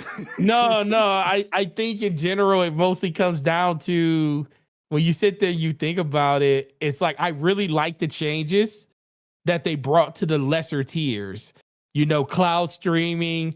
Yeah, this is Access, good for Essential. This is you're access getting to more, PC. and you're basically paying the same price. You're not paying no more money. Price. Right, you getting Xbox Live still. You're getting access. Now it's only 50 games, but you're getting access to those 50 games on PC too. So that's a win. You're getting access to cloud. Although, by the way they're divvying this up, we'll get to it later. It's probably trash. It probably trash is cloud. Yeah, it's already been trash. But then with the way they talking about the other tiers with cloud, this ain't the one, right? You might, right? This might be the worst cloud option out there, but you get it, right? You get cloud. You won't probably have some crazy wait times, but it is what it is. You have access to that. You didn't have access to that before, and you didn't have access to PC games, to a degree, because you don't have the day one games. You don't have day one release games at Essential. So, but it is more because Essential didn't have day one access to day one games anyway. So it is better. So this is the one tier we could just definitively say has come out for the better, right, compared to what it was before. Anything else you want to say about this before I move on to premium? No, go ahead, move. All right, so there is Game Pass Premium now, which is $14.99 a month. And I forgot what this one was. This was standard before, right? Yes, it was standard before. Okay. You get 200 plus games on PC, console, and cloud. So this one also gets access to PC and cloud gaming, because before it didn't have access to cloud. That was just for Ultimate. You get access to first party. You're going to get access to first party games within a year of launch. Yep. But this also excludes, it's in the fine print at the bottom, I had to read it. This excludes Call of Duty games. So Forte, what this means is that if you are on Game Pass Premium, this month, The Outer Worlds 2 comes out. You can't play it through Game Pass. In October of 2026, you can play The Outer Worlds 2 through Game Pass. And in November, when Black Ops 7 comes out, you can't play that either, and you won't be able to play that in Game Pass in November of 2026.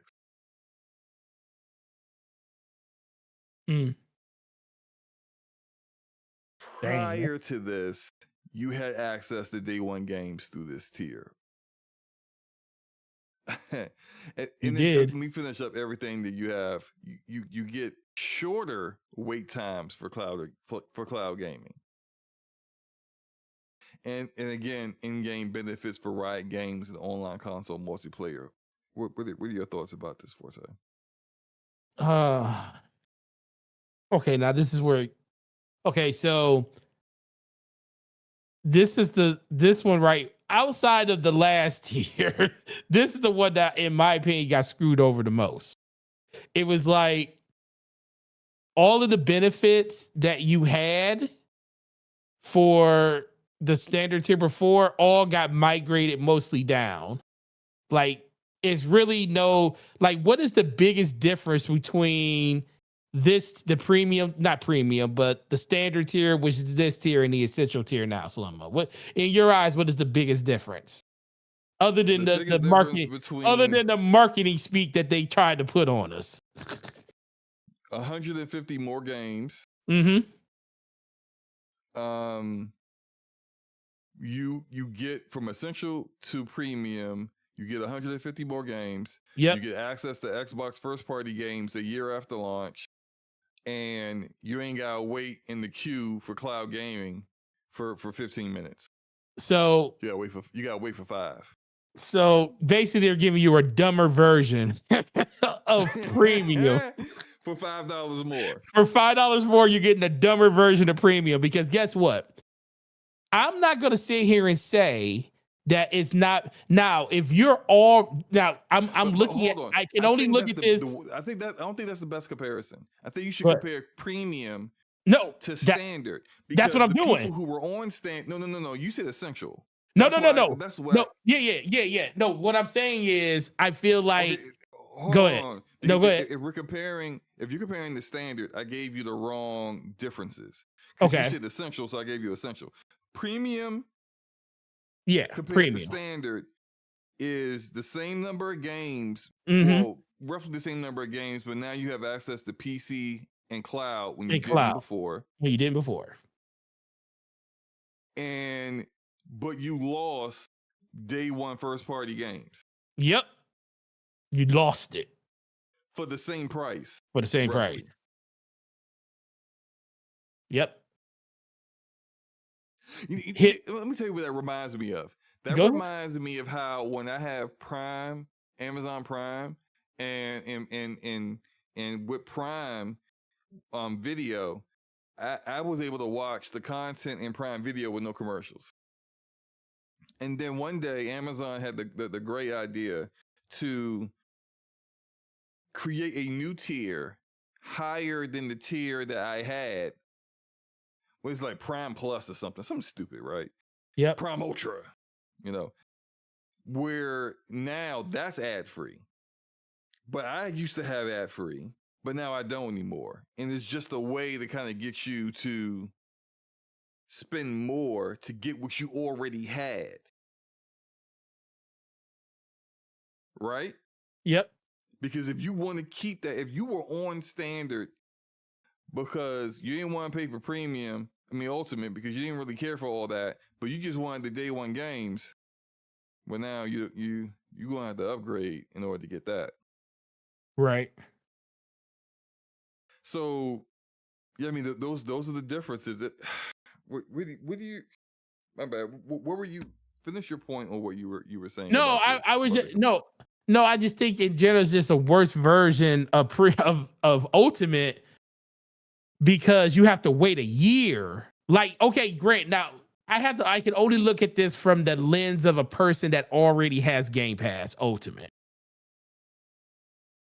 Okay. If the benefit to me, if the benefit of playing first party games is the reason you want to get Game Pass, waiting a year for it to come out is crazy. Maybe 3 months. I can push 6 months. 6 months is even too long. I can see 3 months or even 45 days or something. But when you're telling people a whole year, bro, by that time I done already bought the game. If I wanted to play the game, I just went out and bought it. That Forte, that is it right there. I'm glad you said that. That's crazy. Because that's what they want you to do. Oh no, that is what they want you to do. Yeah. They just want you to buy these games. This is symptomatic of what they really doing with their consoles. They're Ain't phasing. nobody really trying to buy an $800 Xbox, a $700 Xbox. Xbox Series X is $150 more expensive than it was 5 years ago. Literally the same exact technology that's outdated. $150 more. Ain't nobody really trying to pay that. But if you are so inclined that you want a console so badly from us, sure, here you go. But we're gonna make you pay for it. So if they really would prefer, because they seen it on PlayStation, they dropped their games on PlayStation. Now they in PlayStation's top 10 with the feet up, with the shoes off, and the feet stink. You just got the feet up on the coffee table. They in the top 10 every month, every week. They see themselves and they like, shoot, could we be getting that over here? What's the difference? Oh, they don't have Game Pass, but we do over here. Well, maybe we need to start getting these people to pay and buy the game. I don't know. Look.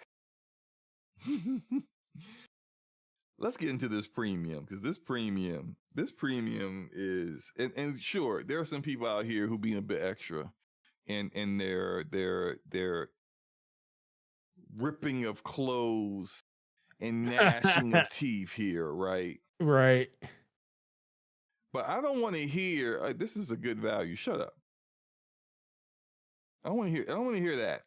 People have been saying that, and I don't want to hear it because y'all a little full of it. It may be a good value to you, but you can't apply what you think is a good value with that much of a price increase. Typically, when the subscription has a price increase, we see like an incremental thing, like $2 or $3, $1 here or there. People go, oh, well, that's not that bad. It's just an extra $1. I wasn't going to use that.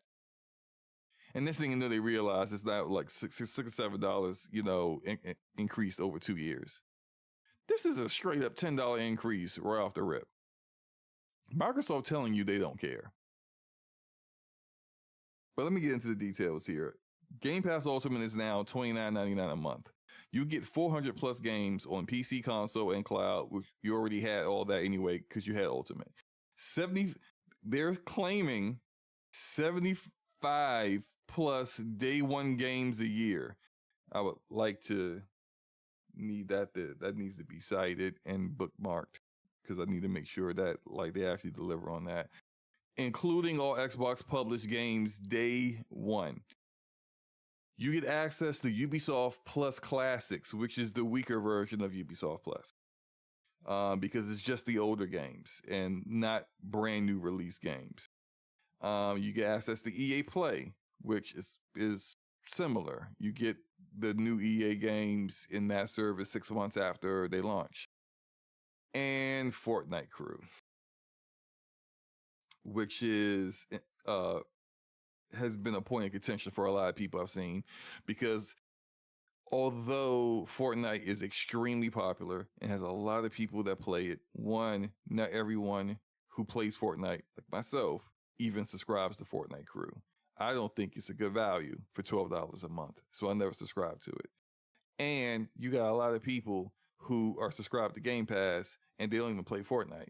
And so now we see this added value into it, and it is more. So it is a value more than what you had before, but people are like, I can't use this. This does nothing for me. Mm-hmm. And that's kind of the problem that kind of comes up here.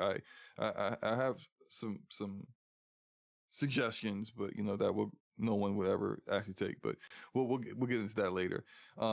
You're getting with Game Pass Ultimate the highest quality cloud gaming at 1440p. What they mean? Let me clarify that. The highest quality cloud gaming for Xbox cloud gaming, because GeForce Now kills that noise. Mm-hmm. Like straight up and down, sideways, up and left to right, whatever. 1440p is nothing for that.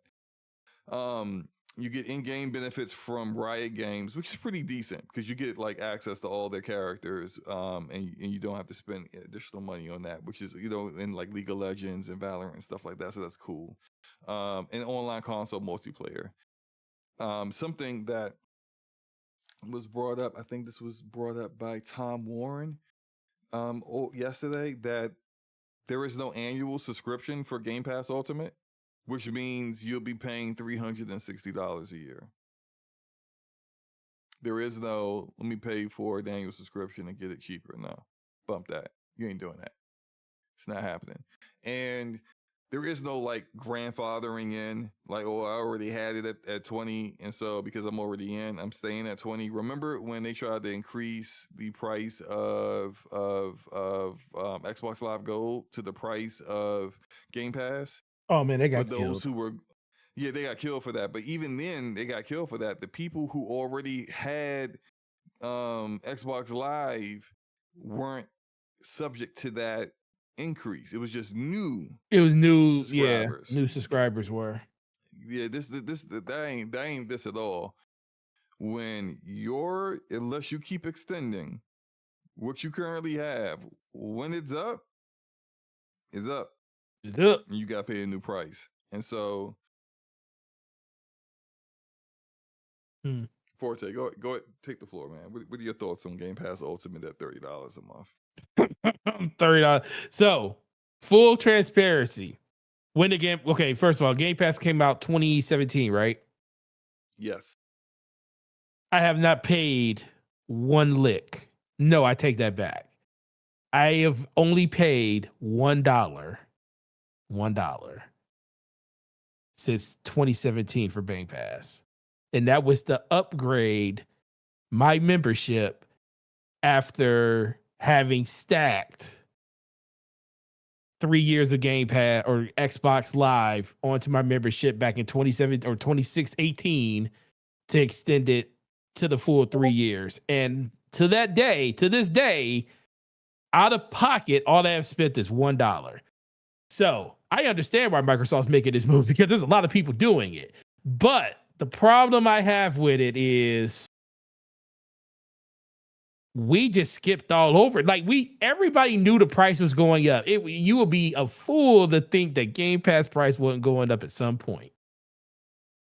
But I would have never thought that they would just jump from $20 to $30 and like a leap, like Superman jumping over like leaps and bounds in a single. It's wild. Like my Netflix account is $24.99, and that's with me having 4K streaming on 8 different TVs at my house and no commercial interruptions for $24.99 a month. And even I scoff at that every once in a while when I look at it like, bro, how much do I actually watch Netflix? And I actually use that a lot.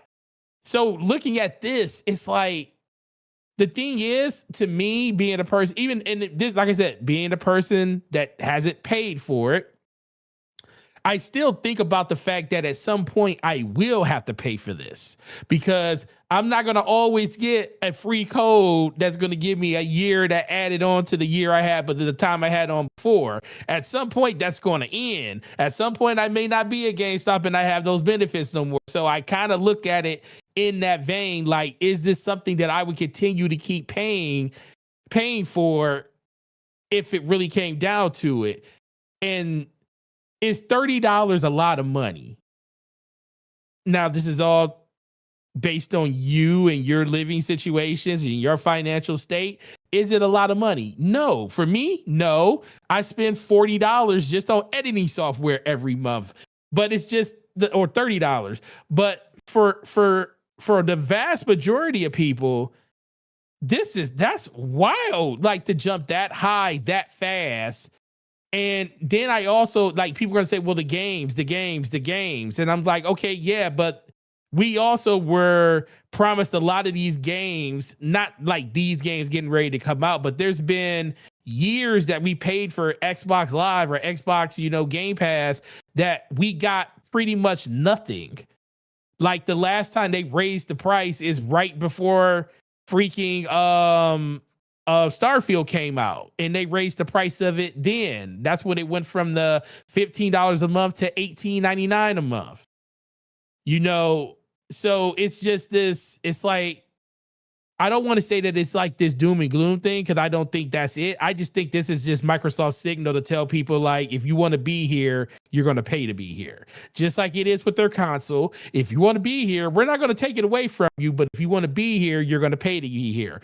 The days of supplementing the gaming part of Microsoft is over.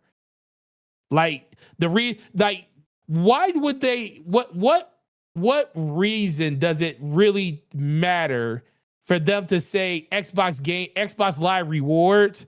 You can never let it auto renewal for Game Pass anymore. What does that really accomplish? Because they want to add an additional step, because what you could do is buy a gift card. Yep. And then use that gift card. But you're paying $6,000 a month of Game Pass. But you're spending more. You're spending more money in currency to do it though. Right. And that's just really just it, is that they don't want you to supplement have other additional ways of paying it. They want you to spend the money. Period. They want you to and that's why I said at this point, that's what the direction of Microsoft and Xbox is. They are no longer in this they were never really in it to save you money. It was always about making money. But now, ever since, Microsoft has seen the books and has become fully aware of everything. You know, it's kind of crazy when you think about a $1 trillion company not being fully aware of everything that every part of the company's doing. But that just lets you know how segregated a lot of that stuff is. One side doesn't know what the other side is doing half the time because you have this massive company. And even knowing this part of the company brings in trillions and trillions of dollars, it doesn't know that this other side of the company, it knows it's not bringing in as much, but it doesn't really know exactly what it's doing because they're not paying attention like that. So now that that's happening, they're like, so we could just become a third-party publisher and just have a service that allows people to still interact with our ecosystem in our games. And that's like the extent of what we need to do. We don't need to do anything else. We had already told people that we're out of the console market. Yeah, they want to still play on an Xbox, something that has Xbox on it. That's fine. No. They don't say they're out of the console market. That's the end. That's what the truth is. What they really saying is, that's the truth. Yeah, they won't. They will never admit that. We still provide a console. We'll always provide hardware. And they will, to a degree. You know, in the future, more than likely, what you're going to get is another manufacturer like a Asus or a Lenovo or whoever, Logitech. Oh, it just won't be Microsoft doing making the hardware with the Xbox logo on it, but Microsoft ain't gonna make it no more. But they will say that that's an Xbox. That's our Xbox hardware right there. They'll provide it, and as you saw with the Xbox ROG Ally X at $1,000 and the standard at $600, we ain't subsidizing the damn thing. No, they're not. You will, if you think that's too expensive, fine. Go ahead, go play our games through PlayStation. Go play our games through PC. Go play our games through mobile. We don't care. They don't care is the thing. That's the part. They do not care. Well, you know what's funny though? You know what's hilarious? What's that? Oh Lord. So I got an analogy for y'all. I'm gonna get to in a second, but there's some things they're doing that are just very blatant in your face, and they don't care. Last year, they made the announcement that they were increasing the price of Game Pass, and Game Pass Ultimate from $16.99 to $19.99. They made that like sometime like July 9th or the 10th, sometime in July last year. With it taking effect in September. You want to know what happened in September? What happened? At the beginning of September, we had the Black Ops 6 multiplayer beta. Yeah, we did. And you want to know how you could access that beta? Game Pass. Through pre-orders? In Game Pass. Or Game Pass, not just Game Pass. Game Pass Ultimate. Yeah, Game Pass Ultimate. You're right. And what they saw, and this was kind of proven with data, is that Game Pass subscriptions rose with that, with the launch of Black Ops 6. And then it took a sharp dip, like a good 60 days later, as a lot of the casuals play Call of Duty, play Warzone, got smacked around a little bit, access it through Game Pass, and then they unsubbed. So what are they doing this year? We get this announcement that they've increased Game Pass Ultimate from $19.99 to $29.99 one day before the Black Ops 7 beta goes live. And how do you access that? Through a pre-order and through Game Pass Ultimate.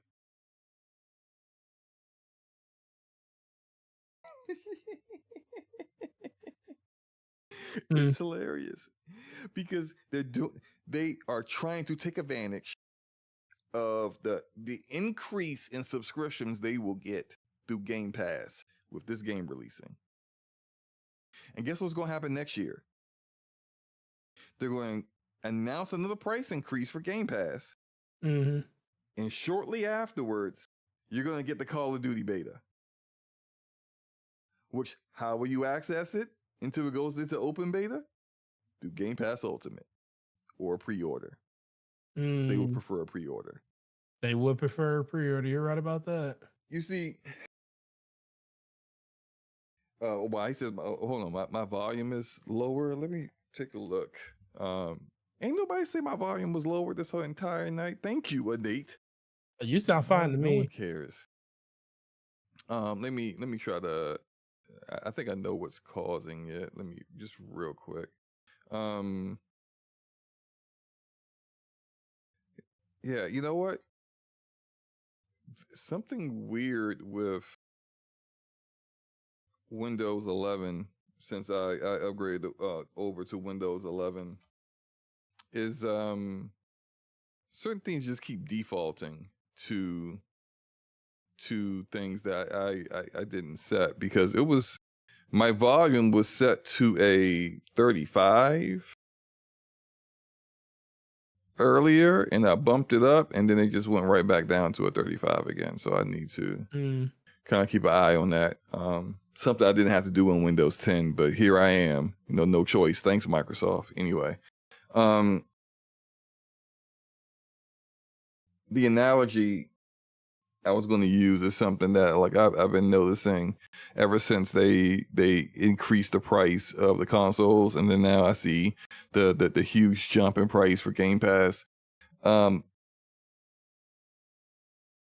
Microsoft really don't want to give y'all these games day and date no more. Oh yeah, they really don't. I don't think they want to do that anymore. I think they would love for you to just buy the games, but taking it completely away from Game Pass would be such a negative reaction that it would not be beneficial to do that at all. Right. So instead, they just increase the price drastically to the point where if you're willing to take it, sure, and make it just for the highest tier. And if you go, and all the people out there, they're like, well, canceling. We had that, like, the webpage went down with all the traffic it was getting, the increased bandwidth of people trying to cancel. I've seen people tell me over the past day, well, canceling your subscription is sending a message to them that we're not going to take this. And my response back to them has been, they don't care. They do not care if you cancel. Sure. Because as far as they're concerned, if you want these games, then you're going to buy it. And that's exactly what they want. Because they see what's happening. Think about what's happening with Black Ops 6 last year. A lot of someone's subscribed for the beta. They got 1 month out of them. Played the game and then unsubbed. So they got 2 months out of them. That's $40. That's true. That's not even the price of the standard price of the game.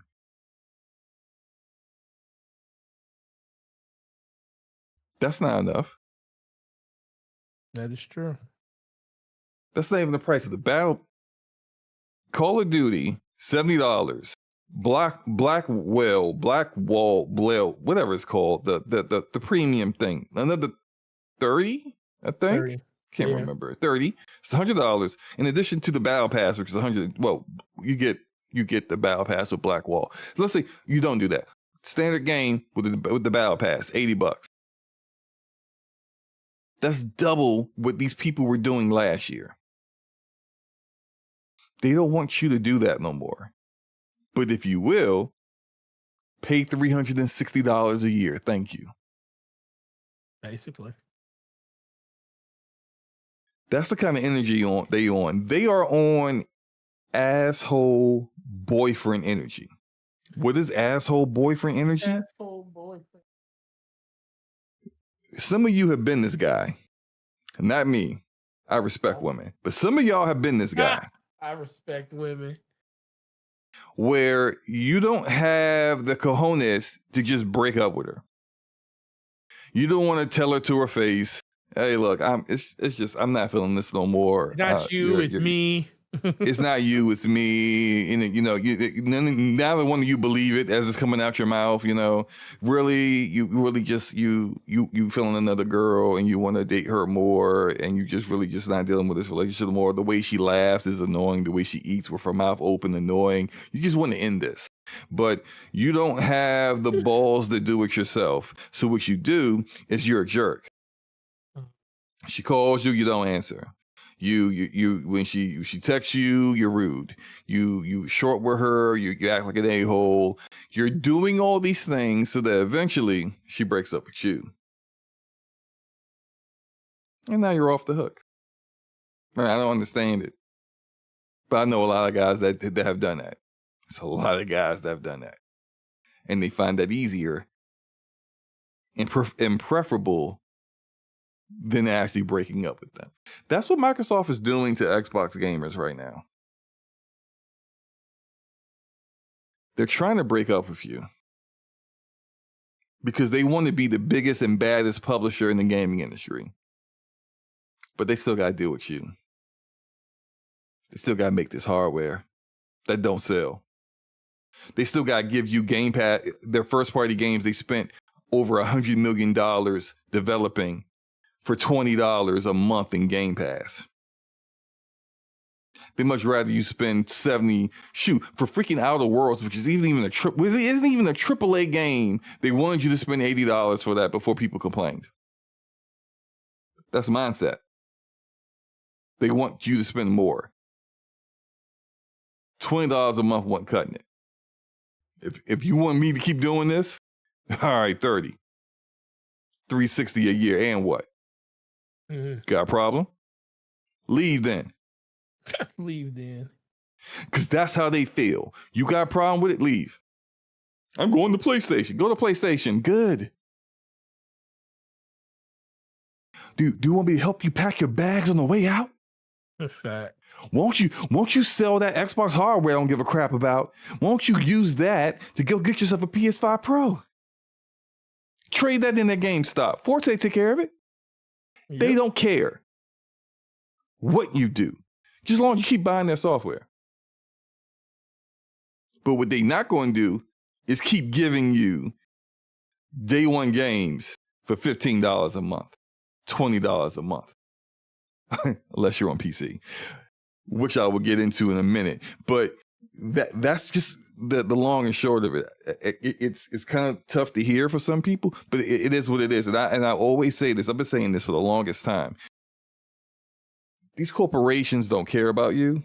They're not your friends. I don't care how nice they are at conventions. I don't care how cool they are. They take pictures with you. They'll smile with you. They'll try to dap you up. They don't know how that really is. They're just trying to act like they do. They'll do all that stuff. And when it's all said and done, you're still work. Your work. They're at work. This is their job. Their job is to make you feel like we're cool. Right. So that when they try to screw you over, you feel some kind of way about keeping it a buck about it. And sure, this is the Ultimate Tier. They added value to it. Absolutely. They added Ubisoft Classics, which most of y'all ain't going to engage in. Just keep it a buck. Because if you did, Ubisoft wouldn't be right in the position that they're in, right? They added, EA Play has already been there. They added Fortnite Crew, which most people who play Fortnite don't have GamePass. Like it's a different demographic. I mean, I have GamePass. I'm in the minority. Demographically, I'm double the age of the most people who play Fortnite. Like, it's just, I just want people to start thinking about themselves as a gamer, what they enjoy in their entertainment and what's best for them. I looked at what I ended up doing off of this is I downgraded my Game Pass Ultimate to PC Game Pass. And I'm going to explain why in a second, because it also, I will complain about how completely unorganized this whole entire thing was. At no point in the Xbox blog update about this. Did they really address PC Game Pass? Nope, they didn't. You want to know how you find out what the difference is for PC Game Pass? You got to go to the Xbox website. You got to go to the link for Game Pass. And then as you scroll down through what you're basically a version of what you're seeing here, there's literally a little button where you go unhide PC Game Pass. Why is it hidden? The heck is that? Why is it like, which led to tons of people talking about this yesterday, some thinking that PC Game Pass went away.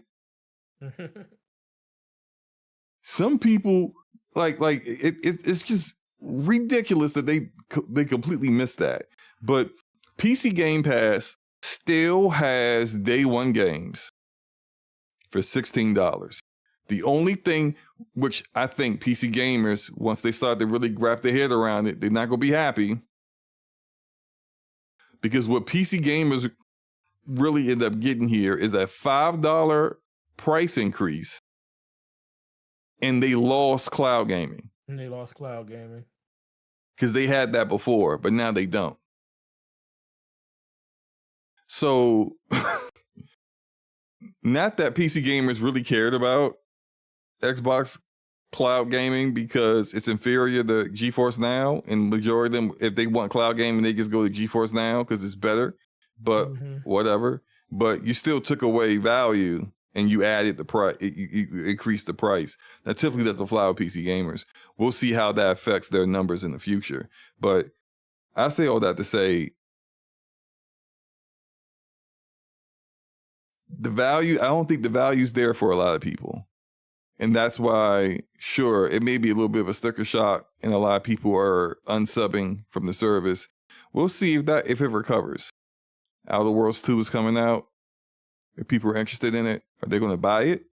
Or are they going to resub to Game Pass to play it? Are they going to, I mean, we're going to see a jump in Game Pass subscriptions. I guess. You hope. I mean, because $30 is still less for Call of Duty. $30 is still less than what you're paying for the game up front. Yeah. $70 standard. If the people who subbed for the beta in the game did that again, instead of paying $40, they're paying $60, which is still less than what the standard is. But that's still just 2 months out of the year. How's this going to look 3, 4, 5, 6 months from now? We'll have to see. But for myself, I did the math of the games that I played and enjoyed in Game Pass this year. And I tested out a few games, but I looked at those and I said, you know what?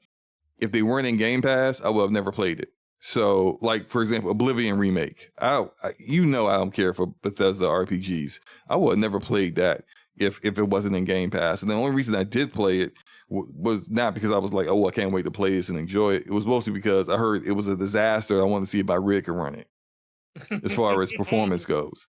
But outside of that, I did the math on what I played and what I would have bought if I didn't have Game Pass, and it came out to $290. And I looked at what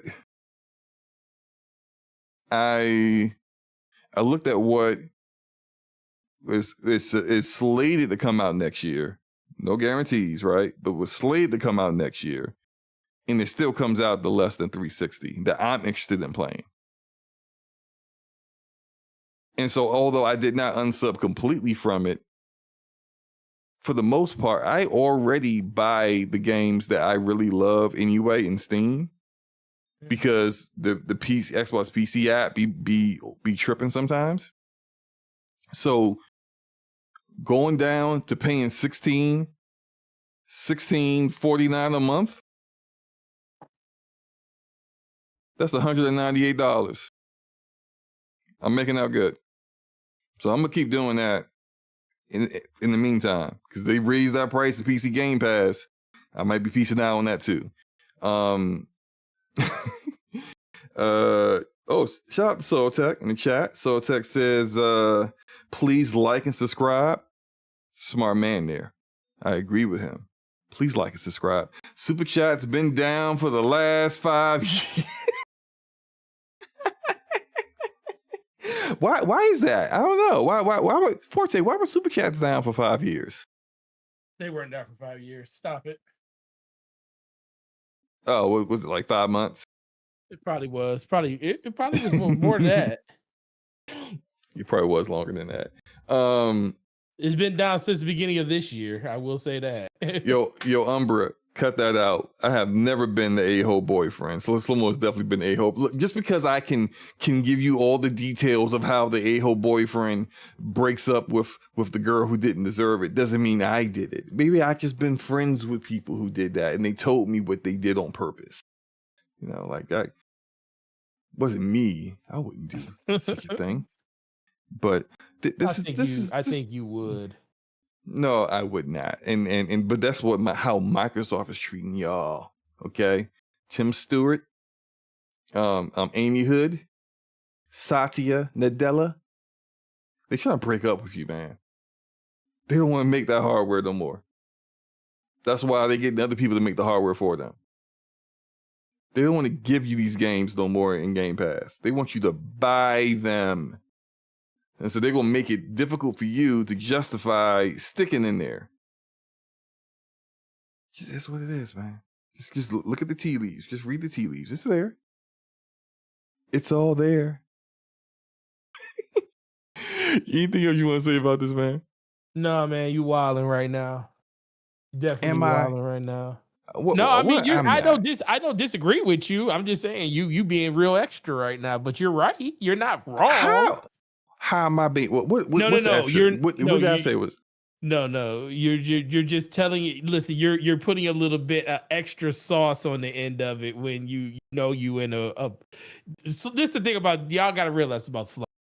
When SloMo is in a position of power and he knows he cannot be challenged, this is the SloMo you get.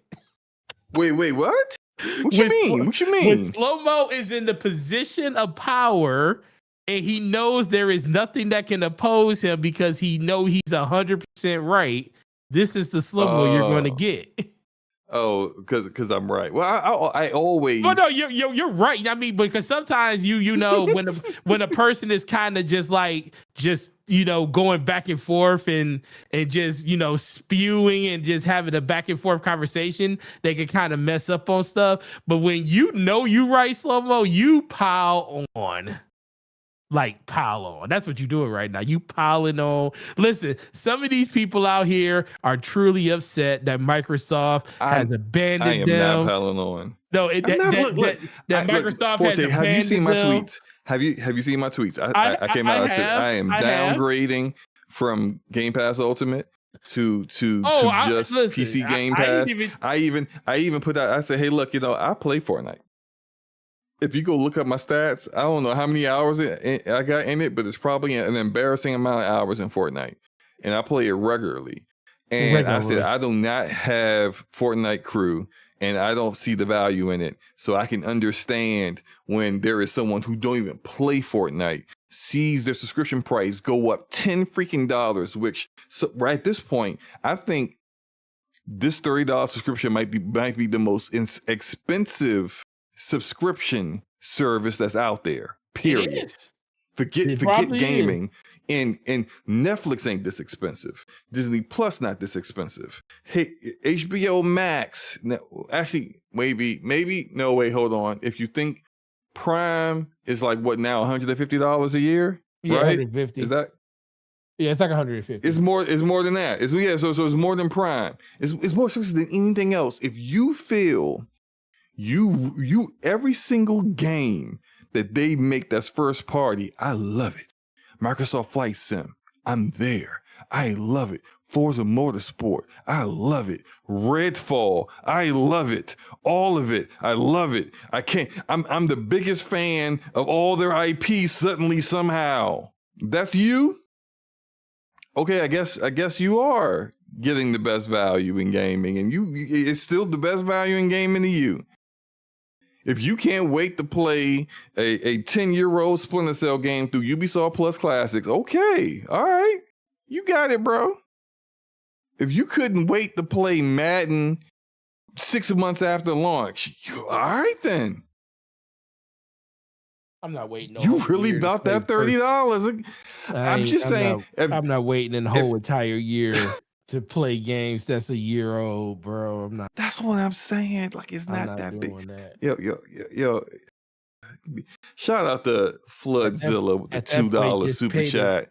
Money. Lisa Sue would never. You're right. Lisa Sue would never, because Lisa Sue would never give you a GPU that's worth it, right? Yeah.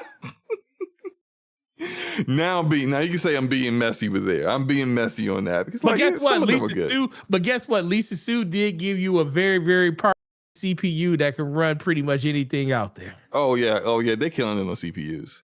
They flexing on the CPU front.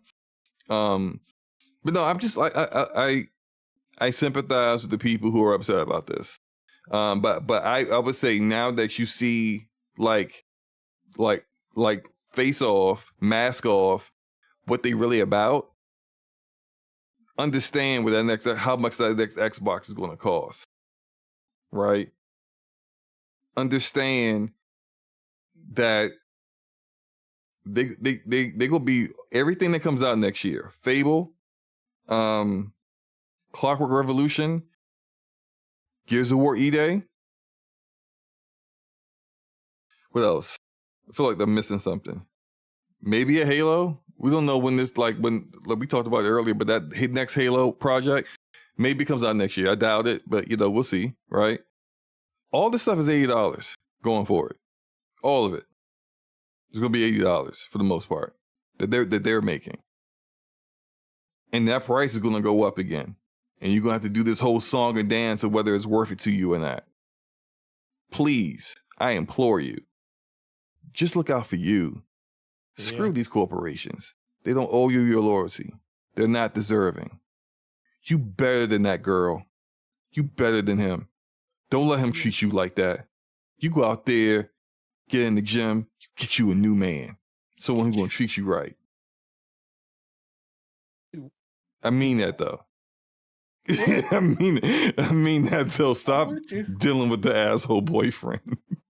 Because he ain't going, he don't care. He don't. If you sit around here and keep taking it and keep then he gonna keep treating you like that. It is what it is. Let's get these outros. What you got going for the rest of the week, sir? Are you gonna finally play Death Stranding? Or are you just waiting for me to make the thumbnail? I am definitely gonna play Death Stranding. I committed. I just wish you would have reminded me, but it's not your responsibility because I'm a man and I should remind myself. So I will be playing it. Because I'm not off until Tuesday next week. So one day next week. You know what? I'm not gonna put a day on it. We will be streaming it next week though. And then what else? Borderlands. Actually, now that we got me and SloMo, I already integrated the members stuff, the 3 tiers for members. Me and SloMo, I'm just gonna have him look at it so we can like go through it to make sure for approval. So members will be up for the next chat. I mean the next week's live stream. So anybody that wants to subscribe and be a 1%er or 10%er again, absolutely, it'll be there for you. Sharpshooter. I would like to rename the 10% as the sharpshooters. It just kind of works. We can damage per second theme. We can still. No. I still think we need to keep the 10%ers, but we can definitely add a tier for sharpshooter. Let's run a poll. What do you want the top for the top tier more as a community top tier? Okay, go ahead, keep going. I'm just going. No. That's it. I was just saying that, but no, I agree with you. It just really comes down to what the community wants to do. But all that stuff will be live for you guys next week. Super chats back today. Sorry it took so long to get them, but it didn't take 5 years. It took 1 year. What a great man! Look, I don't think any name works in this political climate. You say you're a 10%er in this political climate. People are gonna think, you're one of the people stealing money from me, huh? sharpshooters, you know, you end up. Hey, let me. You not might say end nothing up on else. somebody's milk carton if you call yourself a sharpshooter. Right. Soltech Yeah. says he doesn't believe you for some already- reason. Okay, all right. About well, you streaming. I wonder why he doubts you would do that. I mean, I wonder what would have occurred to make him feel that you are not going to be a man of your word on this. Listen, you have to trust me. You just have to trust me. I can't make you believe anything. You just have to trust me. As for myself, you know what? This is what I'll do. I will after this poll, I'll run the poll of what you guys want me to stream because I need to. Y'all should go to his channel, subscribe to the $50 tier to make him play something that he don't want to. I'm definitely turning that off. Like that's definitely getting turned off tonight, I think. So look, no, I want to play this. I'm gonna play Outer Worlds 2 later this month, right?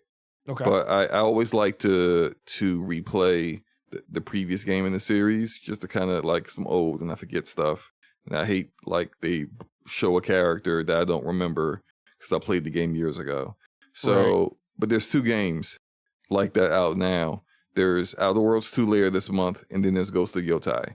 And so I'm going to run a poll. I'm going to end this one. Looks like the 10%ers win. So that would be the 10%er name will stay. Let me run this poll. We'll add a sharpshooter one though. Okay. We'll just make it a lesser tier. Which game would y'all want me to stream? And this would be essentially me replaying through one of these 2 games as I go into the other one, the new one that came out. And this would be crap, I can't type at all tonight. It's getting late. Ghost of Tsushima and The Outer Worlds 1.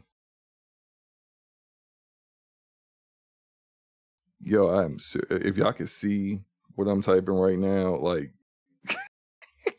I need a little bit.